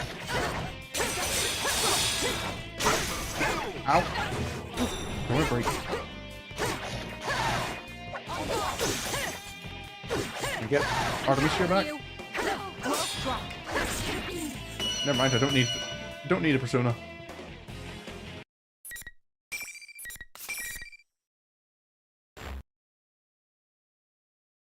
Check. This is fine with me. Good enough for my purposes that I confirmed you have enough power to meet my expectations. The shadow laughs, as if defeat didn't matter to it at all. This is only a temporary form. I doubted there'd be any meaning in changing my appearance. Sure enough, it made for a very enjoyable game. All that irritates me is having to feign cooperation with that foolish human until I obtain the one true vessel. Feign cooperation. Okay. Foolish I will human? see you and another guy's next time. Just wait until then. The real you will face the same consequences soon. Choose your last the mastermind words has an ally. Or not quite an ally, but someone they're working with. Its laugh echoes throughout the room as the shadow bar in my form disappears into thin air. Yamagishi! The reading disappeared. It didn't move, it just vanished. What could this mean? Back to square one again. Another guys, huh? Don't even think about coming around here again! What are we up against? Our enemy seems to be targeting persona users. It seems that not even they know who the enemy is. Though I didn't expect they would. The enemy had extensive knowledge of Labrys, something even I didn't have. There's no denying it. Whoever did this is well versed in the Kirijo group's internal workings, gathering powerful shadows. Now we know the enemy's general aim, but what do they plan to do with them? None of that matters at the moment, I suppose. I signal to Akihiko. Akihiko catches it and turns towards the students. Don't worry about it. We'll handle things from here. Wait, but it kinda said it was still after us. Of course. You should be aware that the enemy is out there. Akihiko only means that there is no need to abandon your lives to pursue it. We will do our best to ensure that no harm comes to you. That is, after all, our duty. But... No buts. I don't expect them to like my answer. But the reason I started the Shadow Operatives was to protect people from these things.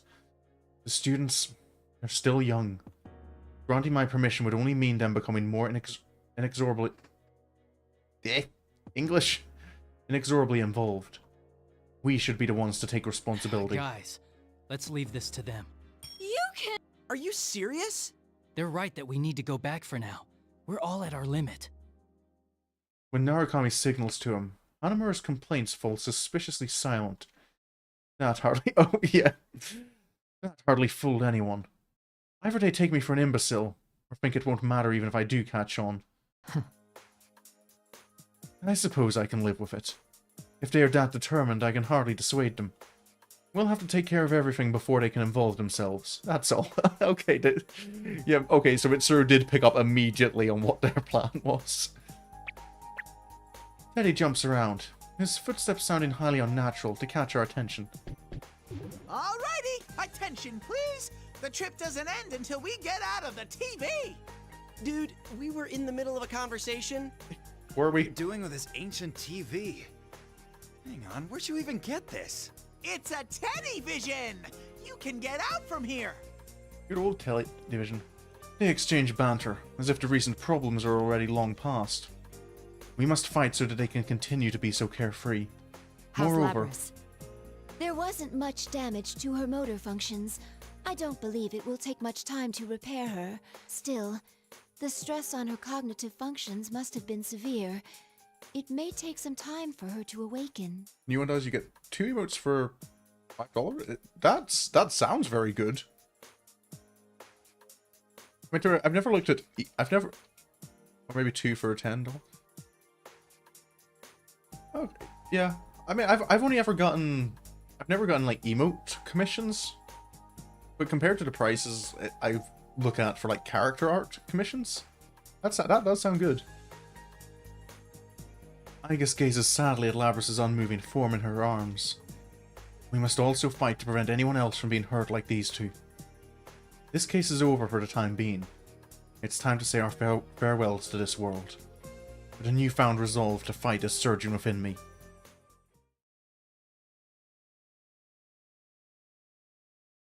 If you're getting... Yeah, I know one of them is you've got the smirking Seri. I'm curious to what your idea for a second might be. Even after we return to the real world, there is no rest for the weary. After action reports on the case, investigating leads on the culprit, there's a mountain of things to do. Here you go, Mitsuru-san. Ah, thank you. After issuing instructions, I'm ready to take a break when Iga serves me a cup of tea with perfect timing. The fresh scent of Darjeeling. I take a moment to savor the mellow aroma of muscat. That's right. Spring is nearly over. I feel like I can barely keep track of the seasons anymore. It's gonna be the usual smirk emote you use. Yeah, We will be leaving Inaba tomorrow. Keep that in mind when making preparations. Understood. with Sarah, you might make a dead. Oh yeah. Oh yeah. It's because it's kind of a more generic dead at the minute, isn't it? We're using, not a like Discord or Discord specific. We're rather limited here in this hotel room. Originally, I had intended to return today, but we were all so tired that we had to stay the night. There's also Labrys's condition to consider. Still mulling it all over, I hear a knock at the door. It's me, Fuka. Oh. Come in. I'm sorry I had to summon you on such short notice. Oh no, it's alright. I was on vacation too, after all. How is Labrys? Use the same emote. Oh, is it good? Yeah, it is helpful to have like pre-existing like references for things. She's still resting. There was a lot of stress on her, so we might have to carry her out. I see.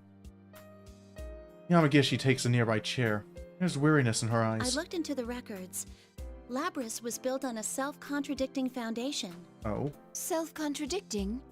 Unlike with Aegis, when Labrys was being developed, no one had the know-how to create a personality from scratch. So, it seems like they took an actual girl's personality and used it as a base. A living girl. So that's why her heart is unexpectedly advanced.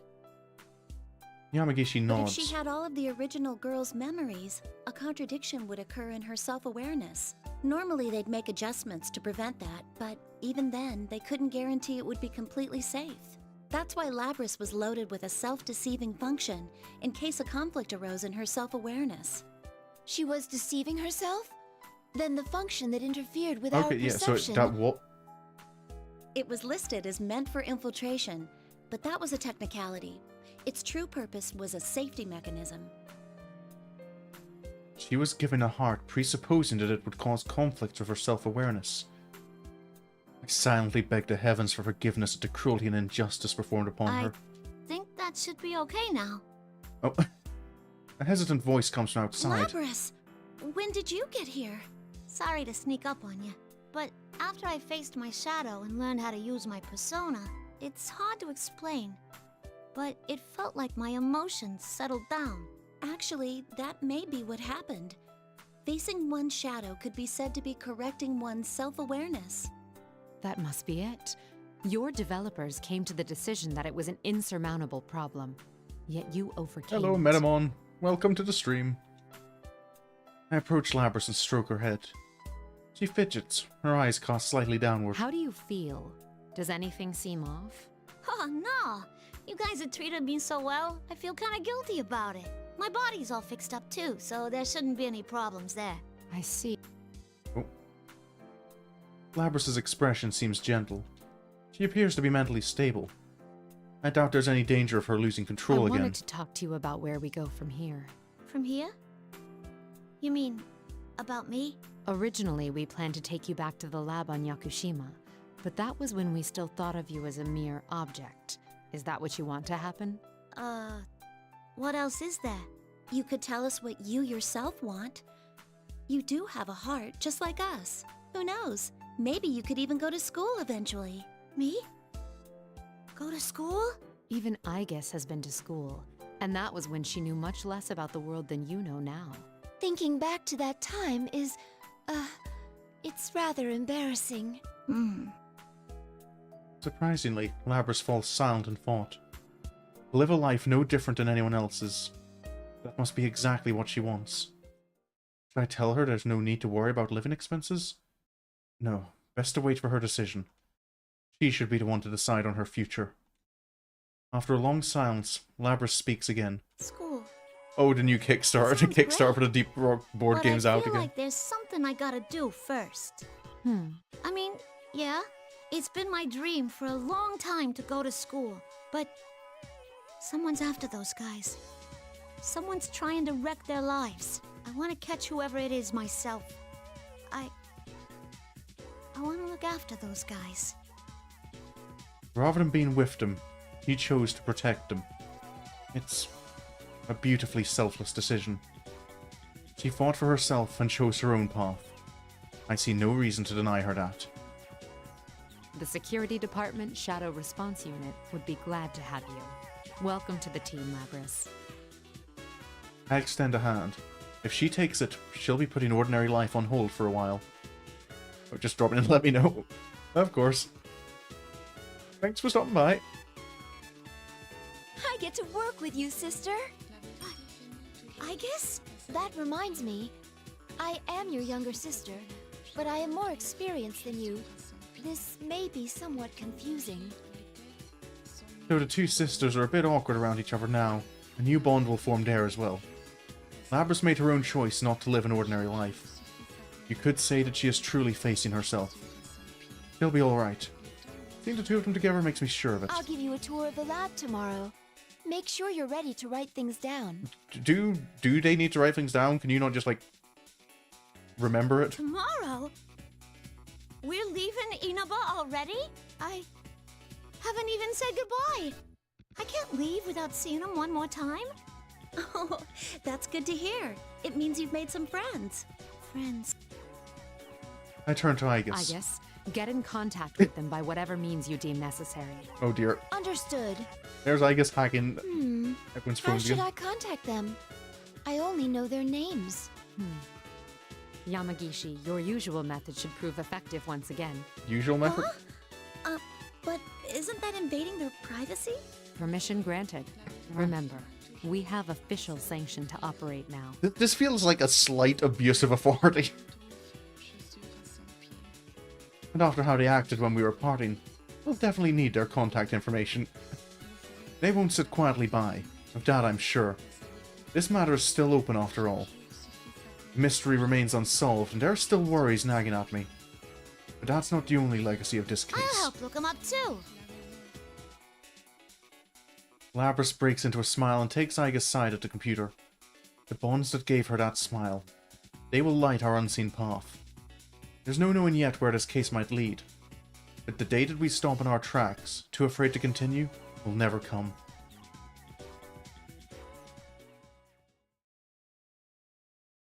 The end of Mitsuru's route? Okay, it is Elizabeth. Okay. I had kind of had a feeling like, I was trying to think like there's no other character other than Shadow Labrys it could have been. Alright, that'll be interesting to see. Elizabeth showed up, but it was kind of, she was always doing her own thing. Like, she wasn't actually involving herself in the tournament. Okay. But I said I'd take on Akihiko's story today, and I will take on Akihiko's story. Why did it have to be now? Who the hell are you?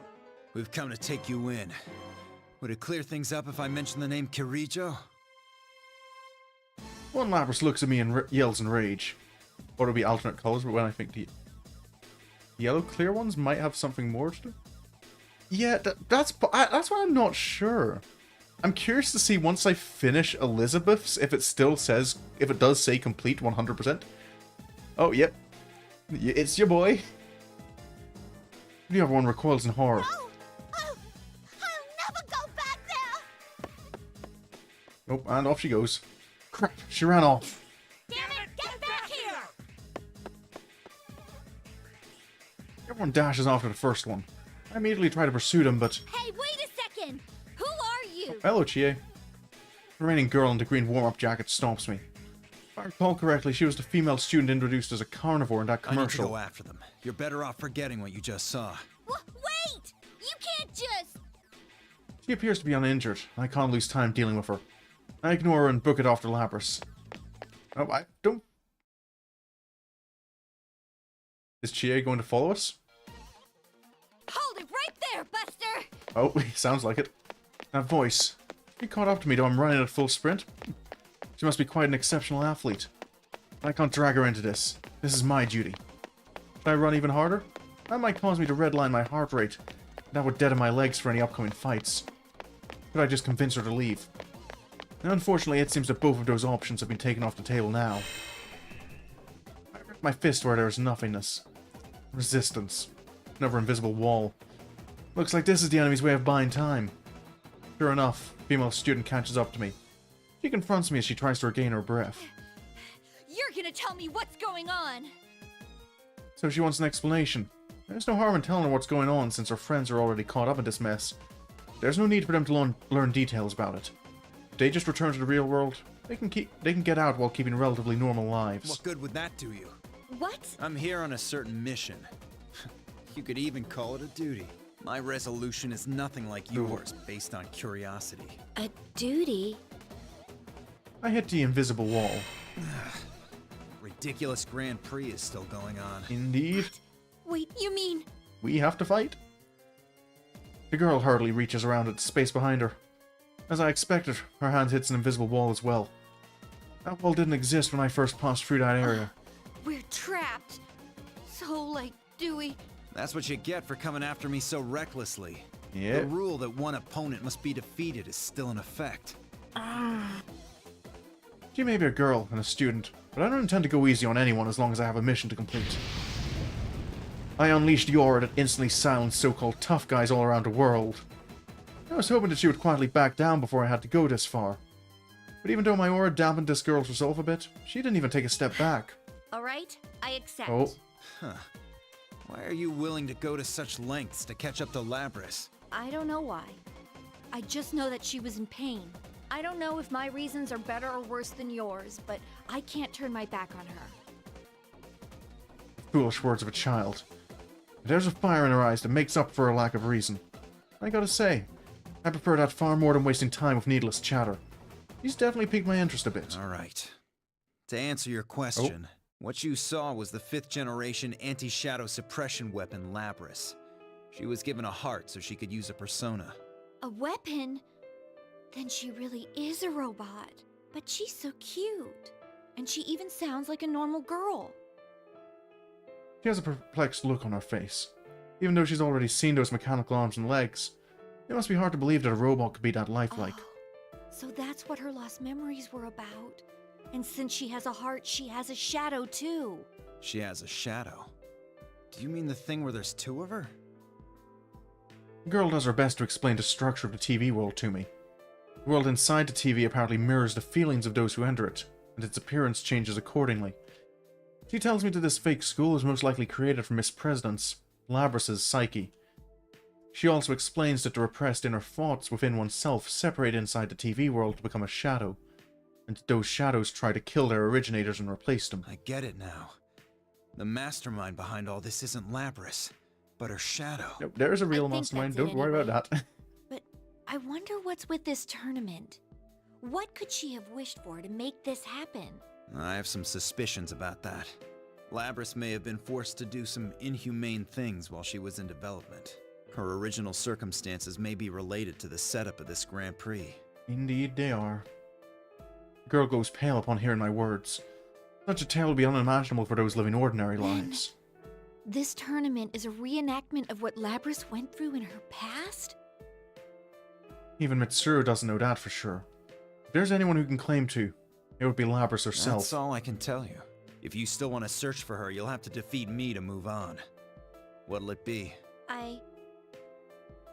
The girl holds her tongue for a moment, but it isn't because of fear or hesitation. I could tell from the look in her eyes. She's made up her mind. If Labras wished to make us go through what she went through, that means she wanted to be understood. She wanted someone to save her. That's just your guess, though. But if it's possible I'm right, then I can't abandon her. That's why I won't go back until I've saved her. Her heart is worth fighting for. Save her? Her eyes tell me that she completely believes what she's saying. What's your name?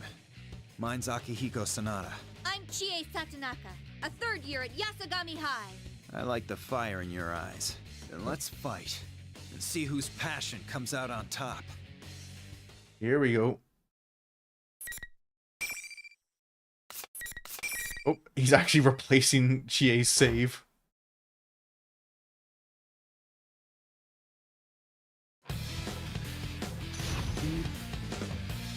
Alrighty.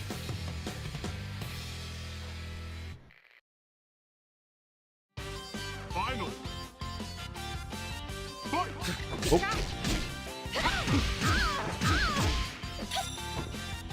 Come on. Ow.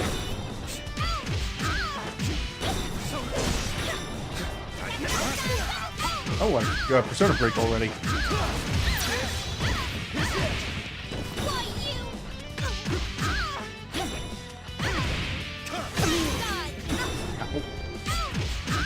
He was doing a good job at keeping Caesar down.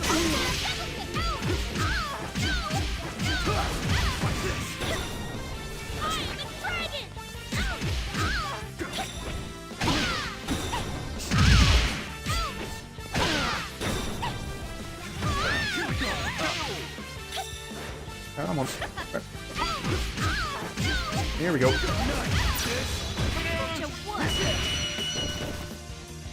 Another win for Akihiko.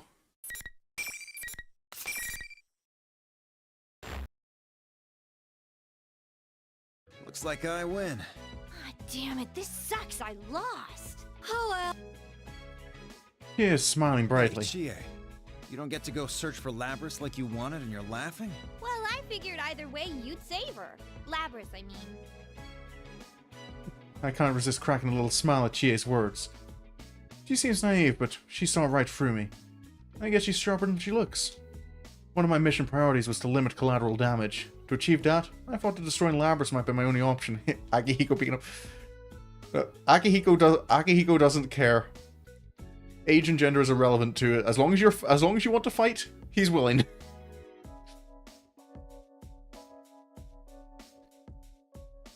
I thought that destroying Labrys might be my only option. But now that plan has been scuttled. My current plan is to save Labrys and protect her. If I'm able to succeed at that, all danger to the surrounding area will be prevented.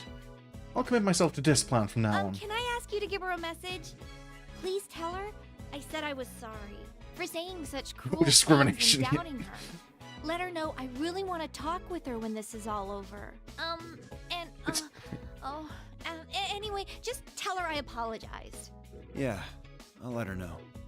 Yeah, he'll even fight almost. It's equal opportunity ass kicking. That's what Akihiko gives. Chie's words was clumsy as ever. What she lacks in speaking ability and vocabulary, she makes up for I emotion. need to thank you, Chie. Huh? On my way here, I was told that my strength was fake. That I was just immersing myself in training to escape my fear of losing others. That I was just sticking my head in the sand. And that was true. The reason I'm so hard on myself is because I'm scared. That might be a weakness of mine. But watching you made me realize it's okay to be like that. No, I don't want to lose anyone again. Ever. But that's how I can become stronger. Sheer raw strength is pointless. Getting the ability to see your deepest wishes through is true strength. That's a little abstract, but I guess it's a compliment, though I still feel a little embarrassed about it. I can't help but smile as well. After vowing to save Labrys, I leave Chie and attempt to make good on my promises. Wait here for me. I'll bring Labrys back, no matter what. Off we go. Back to the announcement room, I guess. Beats up Germany. People. If I hit him hard enough, that'll make the disease go away. I can almost see that. As I run, the things that happened during my recent training and the things happening in this world start to remind me of each other. An old acquaintance's face flashes into my mind. Someone who took good care of me. Someone I haven't seen in a while. Kurosawa-san. I'd heard that he'd been promoted to detective, but I haven't been able to personally congratulate him for that yet.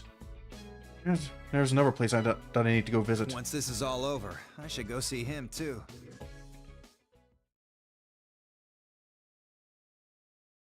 Kurosawa, he's the detective we met in Aigus's, Naoto's, and Mitsuru's route, right?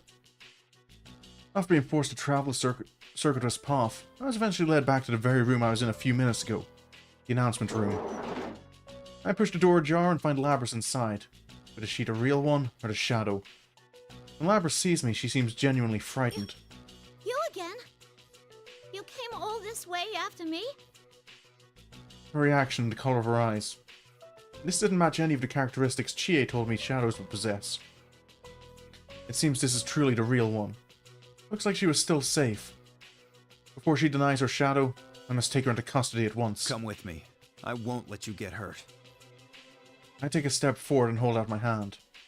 Labrys backs away, terrified, and keeps her distance. I'm never going back there. I never want to get put through that again. I'm gonna run away. Just you watch me. And where will you go? Is that how you're gonna solve everything? You won't even listen, huh? Fine. I didn't think anything I said would be enough to earn your trust. Akihiko doesn't even try to be... Come at me with everything you've got. I'll accept you for who you are. Oh, yep, of course Akihiko does it this way. The shadow will try and replace its originator. If I lose Labrys, I won't be able to fulfill my duty. Is my strength enough to grant my wish? Something told me that the results of my training were about to get their first real test.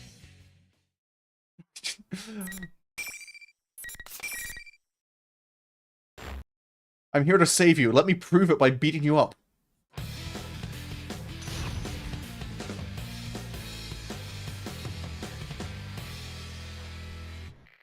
I am more and more curious to see what Akihiko is like in Persona 3. Here we go. Right now. Do it. No, I won't. Here we go. Do it.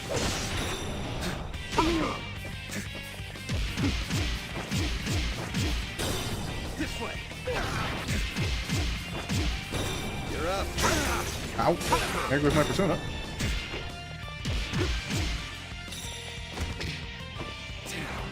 Plus. Moving.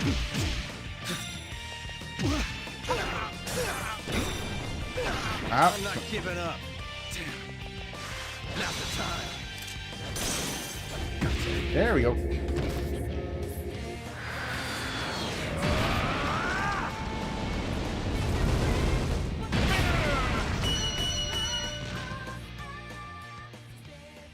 You doing okay, Labrys? Do you trust us yet? Do you believe that we're on your side? Has this helped at all? Why won't anyone understand? Surprise, surprise, it seems that beating her up didn't work. She's finally stopped moving, but Labrys' expression tells me that she's not all there right now. I wonder if I can get through to her now. Just as I'm about to speak... Oh, never mind. I only sensed a wind for a moment. An undetected ambush from behind.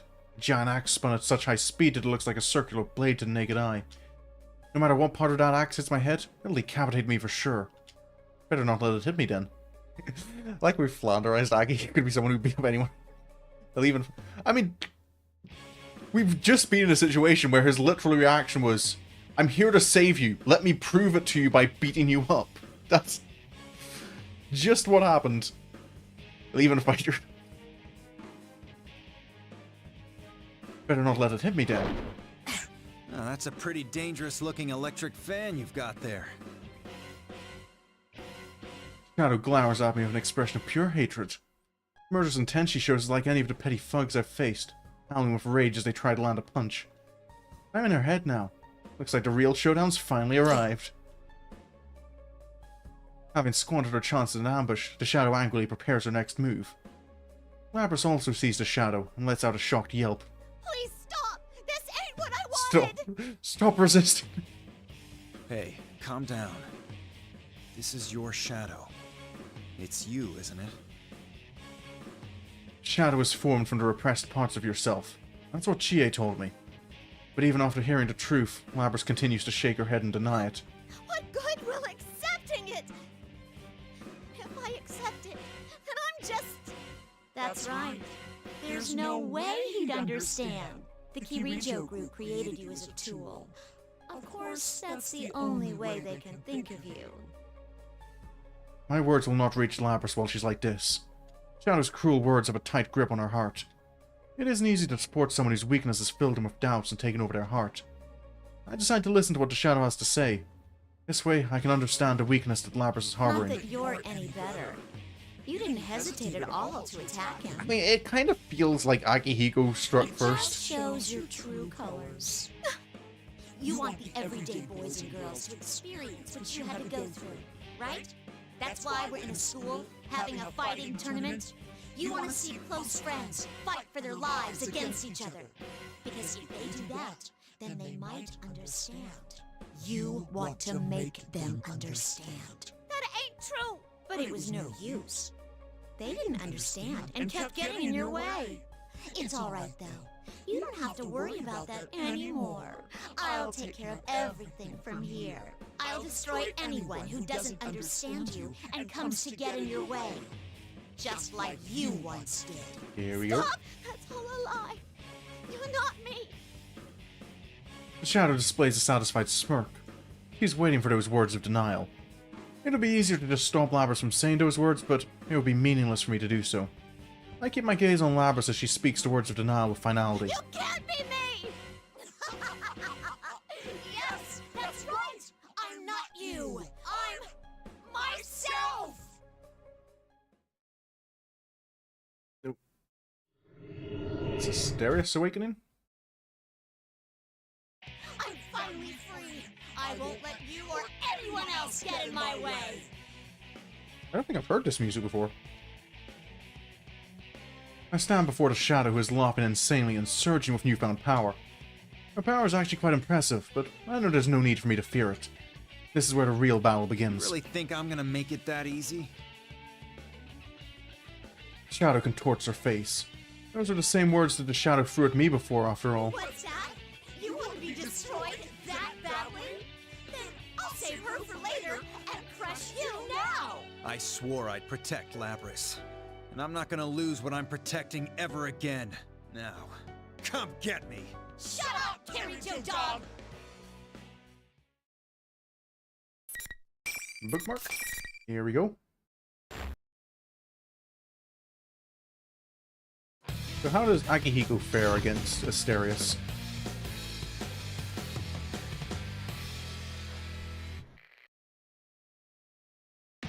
Finally!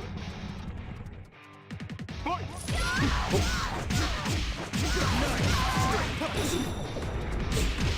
Excuse me.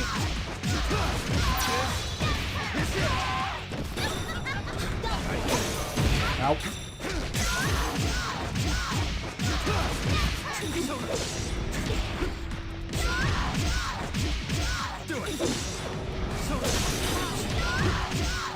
I can just keep going.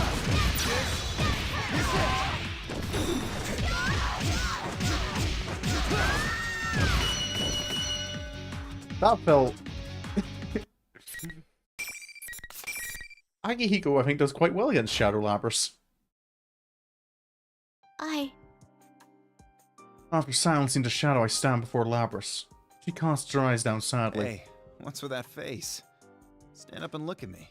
I have a message for you, from Chie. Huh? She wanted to apologize for doubting you and hurting your feelings. She was really sorry about what she said. She wanted to tell you herself, too. She was so determined to save your heart that she threw everything she had at me. Chie-san said that? Also, Mitsuru, the girl in charge of the Kirijo group, learned what happened to you and was mortified to hear of it. Do you still think no one understands? That your pain is unique to you? I never thought of things like that. I never imagined anyone understood me, but that's... I'm a machine, though. I'm not human. Labrys mutters and casts her eyes down again. I don't know anymore. What am I supposed to believe? You're human, so you must have the answer. Lapras gazes up at me expectantly. It's true that I have something to believe in. But I don't just have something to believe in simply because I'm human. Plenty of people walk the earth with nothing to believe. I had to find it and grab hold of it myself. Indeed, I found it only after facing down my own weakness. Look, I don't know much about how you suffered in the past, or how many times your heart was broken. But don't give up. Believe in yourself and keep standing up to the world. No matter how many times you fail, some things you have to grasp for yourself. Lapras looks up. This time she finally looks me in the eye. Myself? That's right. If there's something you really want, fight for it. You'll never get it by running away. What's your strongest desire? Lapras falls silent. I don't prod her for an answer. You can't rush this. This is something one must find by facing down themselves, searching their heart for the answer, and making it take form on their own. I can't help her find her way. If she doesn't find it on her own, it'll be meaningless. Lapras places her hand to her chest. She then closes her eyes and loses herself deep in thought. Eventually, she opens her eyes again and looks at me. I want people to understand how I feel. Then there's someone you need to tell that to. And that's yourself over there. When I point over at the shadow that's fallen silent, Lapras inhales sharply. Lapras' shadow is a part of herself that she just denied.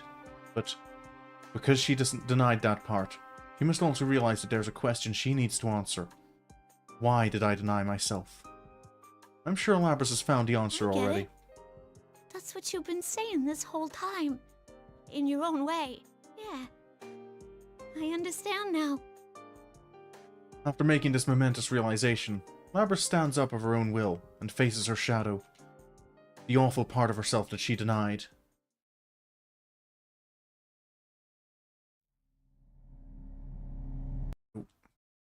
Same cutscene again? So this is the other me. It's not easy accepting yourself, but you managed to get past that. Congratulations. Lapras' reply is slightly embarrassed, yet proud. It's the exact combination of emotions I was hoping to see. We should get going. You have some things you want to tell Chie too, right? I'm curious to see if we'll see if we'll get to see a little bit of Shadow Akihiko then. As we leave the announcement room, Mitsuru contacts me. Once the shadow disappeared, all the interference it was creating went with it. The jamming, the invisible walls, all gone. I begin escorting Lapras back to the real world. So up to this rooftop? Nope. Because this means we've possibly to fight against Lapras and or a fight against Shadow Akihiko? I follow Mitsuru's directions and reach the specified location. A number of people have already gathered. I noticed Teddy, Kanji, Chie, and others I had seen in the P1 commercial as well. Oh, phew! You're okay, Miss President. Or should I call you Lapras? Chie-san. In contrast to Chie's enthusiasm, Lapras looks towards me as if she's unsure about how to feel about everything.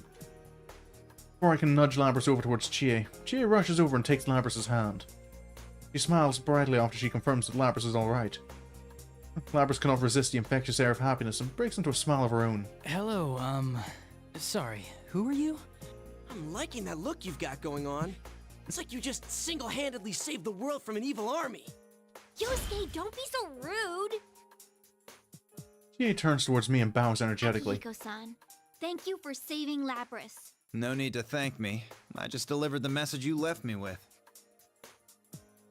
Don't you have some people you want to introduce Lapras to? After being prompted, Chie dashes off, tugging Lapras by her hand towards her friend. The people waiting to greet them are everyday students, but none of them seem all that concerned by the fact that Lapras is an android. In fact, it seems like they're welcoming her into the group with big smiles. Looks like they're a pretty open-minded bunch. As I'm watching them, I'm joined by some familiar faces. Oh. Are you alright, Akihiko? I raise my hand as a response to her. That's enough for Mitsuru to understand the situation and smile. Akihiko stands next to me and gazes at the group of people gathered around Chie and Lapras. It seems my sister has also forged a bond. Indeed. That takes you back, doesn't it? Yes, it does. Though I am a machine, I understand what it means for people's hearts to come together. I would definitely like for my sister to learn that as well. The battle that just took place 3 years ago marked a major turning point, not just in my life, but for Aigis and the others that fought alongside me as well. Labras has just reached that same turning point. Watching this unfold for someone else feels nostalgic and heartwarming at the same time. Oh. Mitsuru, however, is standing unmoved. She furrows her brow and is sporting a look I know all too well. Yeesh, what's troubling her now of all times? Aigis notices the serious look on Mitsuru's face and speaks to her in a hushed tone. Are you thinking of sealing my sister away again? Don't tell me you're going ahead with that. I know you're in a delicate position, but I have serious issues with this. No, you misunderstand. I realize full well the situation here. That's not what I was thinking about. What's bothering me is that the true culprit in this case never did show their face. What? Not yet. Didn't Labras say she escaped here on her own?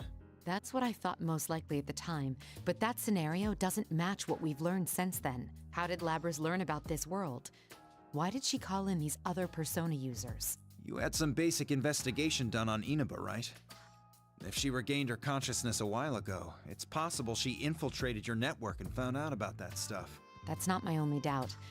Labras's ability to cloud others' senses can only go as far as creating hallucinations. That's inconsistent with the ability to control people so thoroughly as to make them risk their lives in a hijacking. There's too much that doesn't add up. That does seem suspicious. Mitsuru is right. There are too many unexplained circumstances here. Why stand around worrying about it? All the answers we need are a few simple questions away. I call out to Labras. Labras, how did you escape all the way here? Huh? I was inside a chamber and... Oh. Labras tries to continue, but her body immediately goes completely rigid. That's not good. Labras looks like she's standing completely devoid of thought, but I know better. Back! I shouted a warning to everyone in the area. Labras immediately reaches for the large axe on her back and brandishes it. What a pain. I have to protect Chia and the other civilians. I immediately take a step forward to engage the still expressionless Labras. This is a different situation than our earlier battle. Since Labras can now use her persona, this is going to be a much more difficult fight. If we joined forces to attack her, this would be a simple matter. However, Labras' body has already taken a lot of damage from all the battles she's been in. There's no way of knowing if she'd survive a combined assault from us. Doubt and hesitation swirl around my mind and cloud my thoughts. I must make a decision, and follow it with no regrets. That's when Mitsuru's sharp voice pierces the air. Akihiko, buy me some time. Looks like she has some kind of plan up her sleeve. And my course of action has been decided. Oh. I tightly ball my hand into a fist and extend it towards my opponent. I reiterate my vow. I will protect you no matter what. Okay, so we're getting to fight Labras.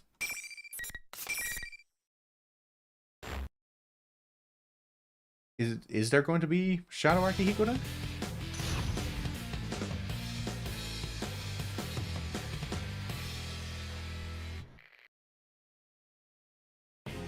Finally! Fight!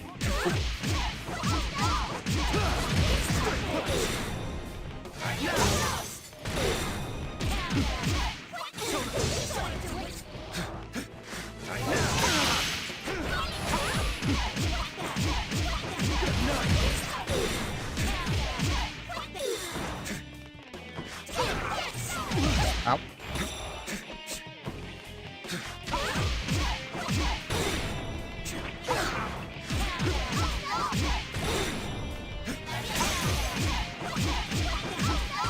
Come on.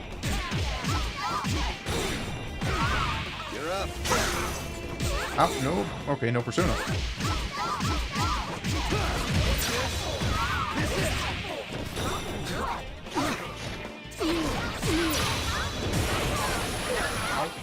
I'm not giving up. Go. There we go. Another bookmark.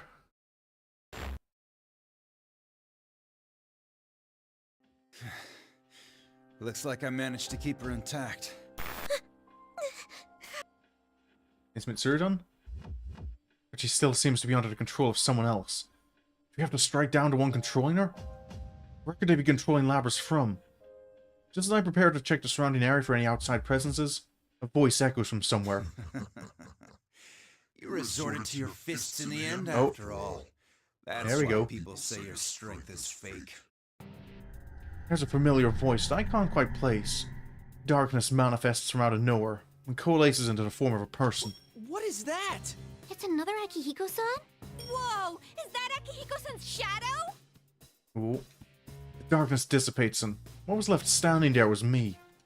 Just like Labrys' shadow from before, he looks exactly like me. The only difference is in the eyes. While the others are stirring, he coldly declares, You go on and on about resolve and whatnot. What have you been doing these past few years? Just training yourself to fight better, that's all. You haven't grown at all as a person. You're still running from your fear of losing people, just like before. So you are watching us. Looks like the mastermind of this thing has a lot of time to kill. Huh? Mastermind? He's taken aback by my taunt, but continues What are on. you talking about? I came from the sea of your soul. Enough. You think you rattle me with that tired old thing? Akihiko is not bothered. Shadow, no, the mastermind, arrogantly tries to rile me up. His taunts are powerless against me. I'm not taking the bait. No anger, not even surprise. There's nothing rising within me. My heart was completely placid. So you won't admit it. Then, rise again, my puppet. Dance until you shatter. The enemy orders Labrys to stand. As if a puppet on strings, Labrys responds to the Shadow's command. Looks like you've shown your stripes already. That power proves you're not my shadow. So what? You still have no choice but to suffer. Unless you destroy this thing, it will keep rising up and attacking you all. What will you do? I glance over at Mitsuru. He gives me a slight nod, and I laugh. Sad to say, but this show is over. What? It means we won't fall for the same trick again. Yamagishi, now! Just as Mitsuru's voice sounds, the ominous presence lurking within Labrys was repelled. Turns out the person who Mitsuru contacted before entering the TV world was Fuka. I see. Her persona abilities could disrupt the control on Labrys without her having to enter this world. Are you all okay? Fuka-san? Fuka Yamagishi. She's a friend of ours who helped us greatly in the battle 3 years ago. She is an analytical persona, and she herself is a whiz at digging up useful information. The Asagami High students don't know anything about Fuka, and they're looking around in surprise. Is this like Rise-chan's persona? Wait, where is she? This feeling. What the? That voice. It's not coming from in here. Whoever it is out there. Seriously? She can use hers in the real world? That's amazing. That's not your shadow, Akihiko-senpai. It's just a fake mimicking your appearance. Very impressive to guess correctly from such a long distance away. You must be the one behind all this. You stole Labrys and threw her into a TV. You were after persona users from the start. That's why you chose this school and tampered with Labrys' memories. And you just demonstrated how you controlled those hijackers. Why did you go after these students? What are you up to? Personas and shadows are one and the same. If I poison your hearts, I can recruit So the shadows Mastermind's with goal unparalleled is strength. building an army of shadows? Wait, what? You mean turn our personas back to shadows? Or like an elite squad of The shadows? heart is frail. Its weaknesses are never fully vanquished. Given the opportunity, it can betray you and return to darkness. Old wounds that you thought you had overcome opened once again. You almost let go of your hearts, your personas. This one's desire to make people suffer was perfectly suited for such a plan. Plan? You caused all this to gather strong shadows? Why would you do such a thing? All the loose ends are finally getting tied up. I glare at the enemy as he smugly reveals his grand scheme. That's enough. I Oh, see now that there's no room for any more Akihiko gets excuses. burned by dread as well. I pull out my evoker. I can perform a summoning without this now, but I still couldn't just let it go. It serves as a constant reminder of those days fighting as a part of Seas. So I don't forget the joy, the sorrow, and the losses from those days. I point the muzzle to my head just like I used to. The feeling of cold metal, the easy trigger You pull. said before that I couldn't cast aside my fears. Back then, I felt that I didn't care if I lived or if I died. I just wanted all the power I could manage. Whether my disregard for my own life was because I secretly wanted someone to punish me, or because I wanted someone stronger than I to forgive me and allow me to live. In either case, my resolution is no longer the But same. I'll tell you something. People who have no fears end up dying early or throwing their lives away. My determination coexists with my fears. I know that death and loss are always close by. I squeezed the trigger with my evoker. A nostalgic sensation. I was just a kid 3 years ago when I laid my life on the line. But now, though, I can't allow myself to die. In my heart, I know that I cannot lose this fight. I've accumulated all this power to protect others. I'm risking my life in order to stay alive and to keep my friends safe. That is my current You determination. still say you're my shadow? If a shadow is just another form of one's persona, then... My determination would never leave my side. No.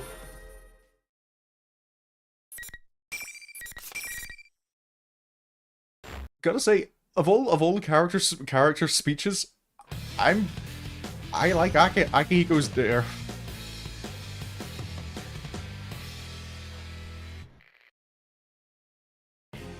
Final. Fight!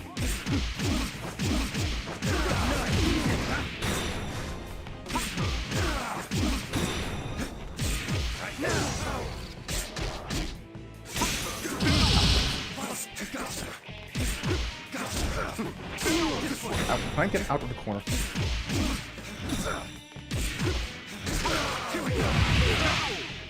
There we go. That's better. No persona.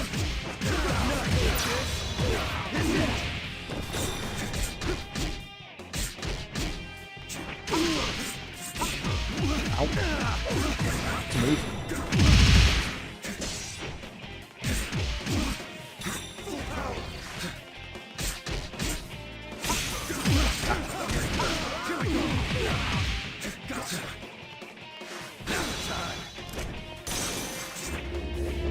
There you go. I think I can. Another victory.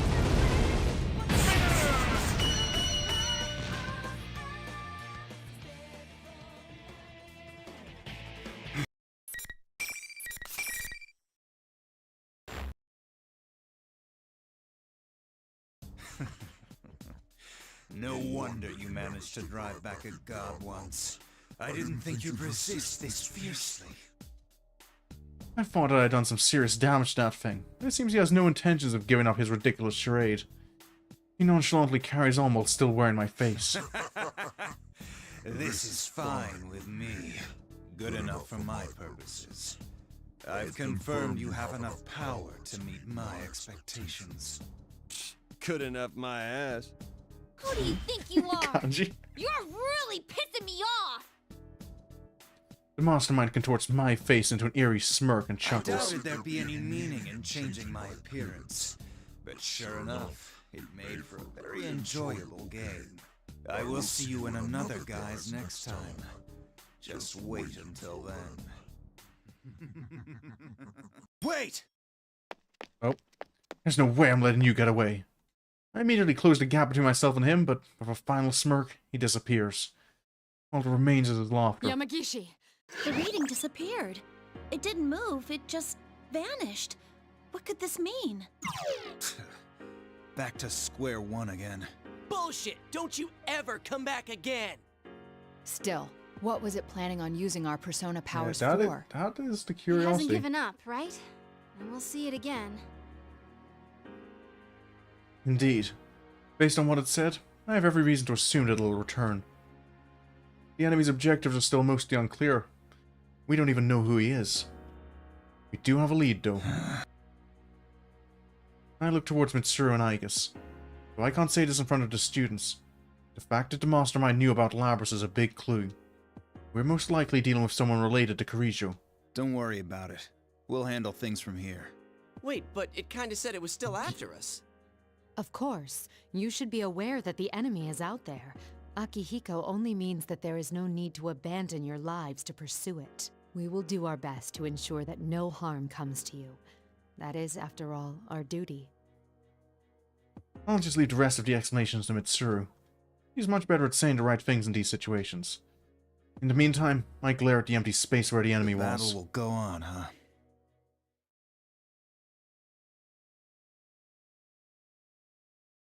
Nope, back to the limo. After all the members of the Shadow Operatives safely returned from inside the TV, we decided to spend a day in Inaba doing follow-up stuff and leave quietly the next day. I'm glad things went well. Oh, but first, it's good to see you again. This is becoming a real reunion. As Fuka looks behind her to the back seat, Mitsuru and Aigis smile at each other. Even for those of us who fought that battle 3 years ago, journeying into a world inside a TV to retrieve a robot still sounds absurd. Still, we managed to accomplish our mission. We retrieved Labrys and we kept the incident as contained as possible. However, our plan to leave quietly, like a covert ops unit should, was foiled by that group of students. They were certainly a lively bunch to the very end. Mitsuru seems to have thought the lapse in security wasn't enough to stain the overall success of the mission and smiles. I recall the smiling faces of those students as they came by to see us off from Inaba. I didn't think they'd all show up. They turned a quiet departure we'd planned into a big scene.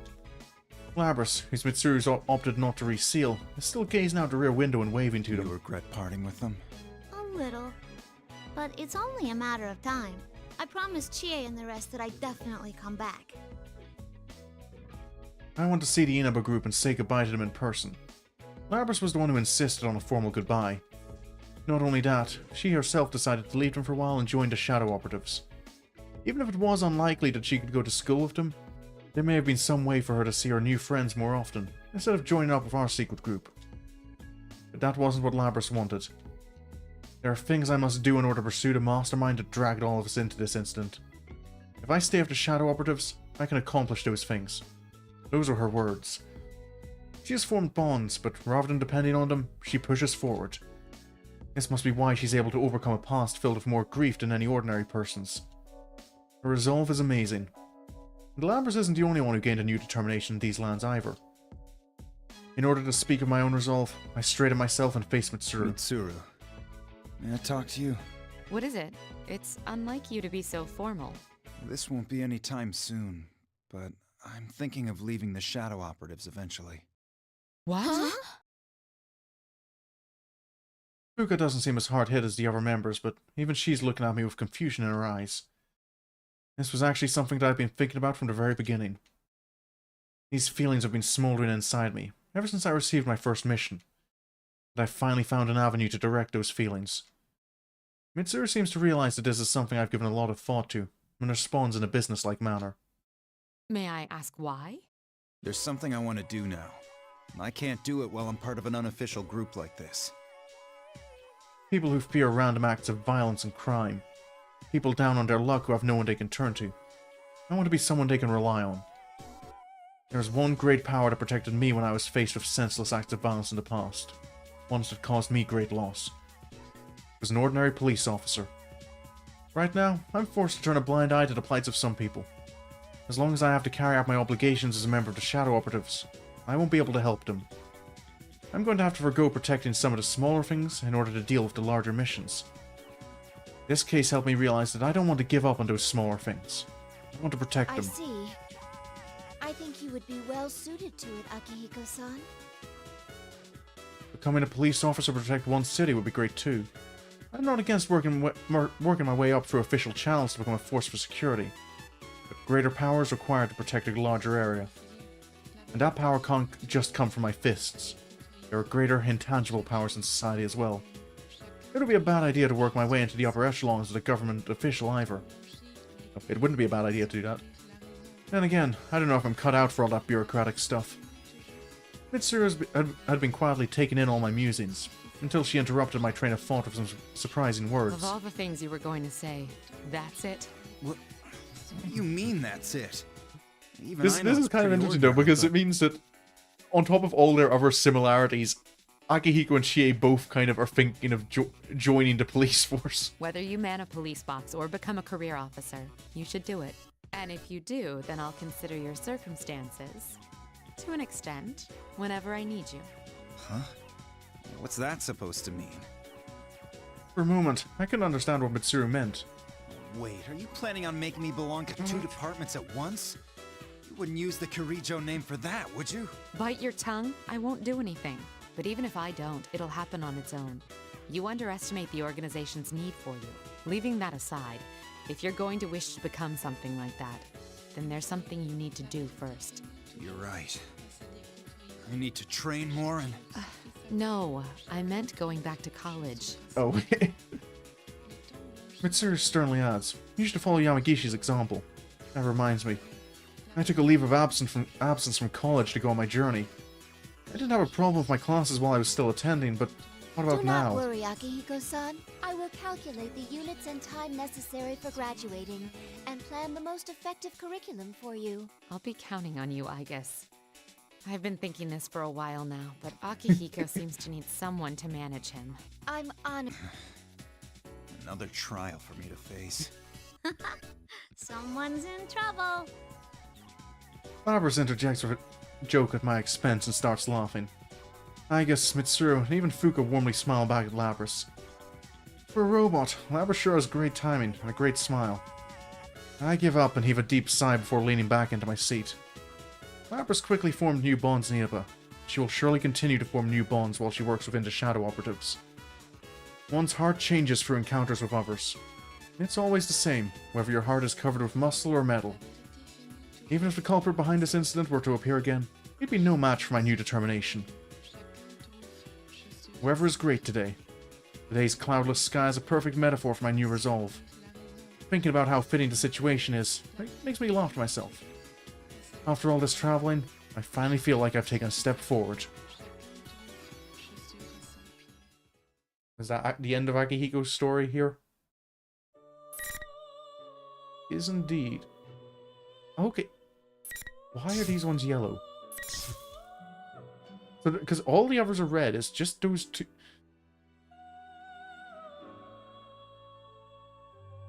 Does there have to be something about it? Considering Akihiko's only gave us... I don't know what. What could be the difference? If I click on this, it brings me back to this decision. Yeah, but there's no... Yeah, but there's no other choice there. There's no other place to go. So why are their clear icons yellow? Unless the red has something to do with it. No. Or it might be to do with... Maybe it's likely to be continued, and after I finish Aigus's route or Elizabeth's route, it will unlock additional content for some of them? I'm curious to why... I can get Narukami having additional content, because he's the Persona 4 protagonist, but why specifically Chie?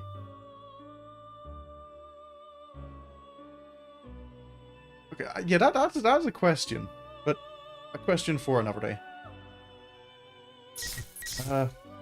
Because that's all the time for this stream. Or actually, it's already overtime, but what can you do? I wanted to finish off that. But that does mean that starting from, well, not even starting from, but on Tuesday, I'll be going back to, yeah, going back to Aigus's route, finishing that, which I'm quite interested to see. Because Aigus had there was a few different things in her route, because she is another machine, and has that much more personal connection to Labras. I'm curious to see how her epilogue pans out.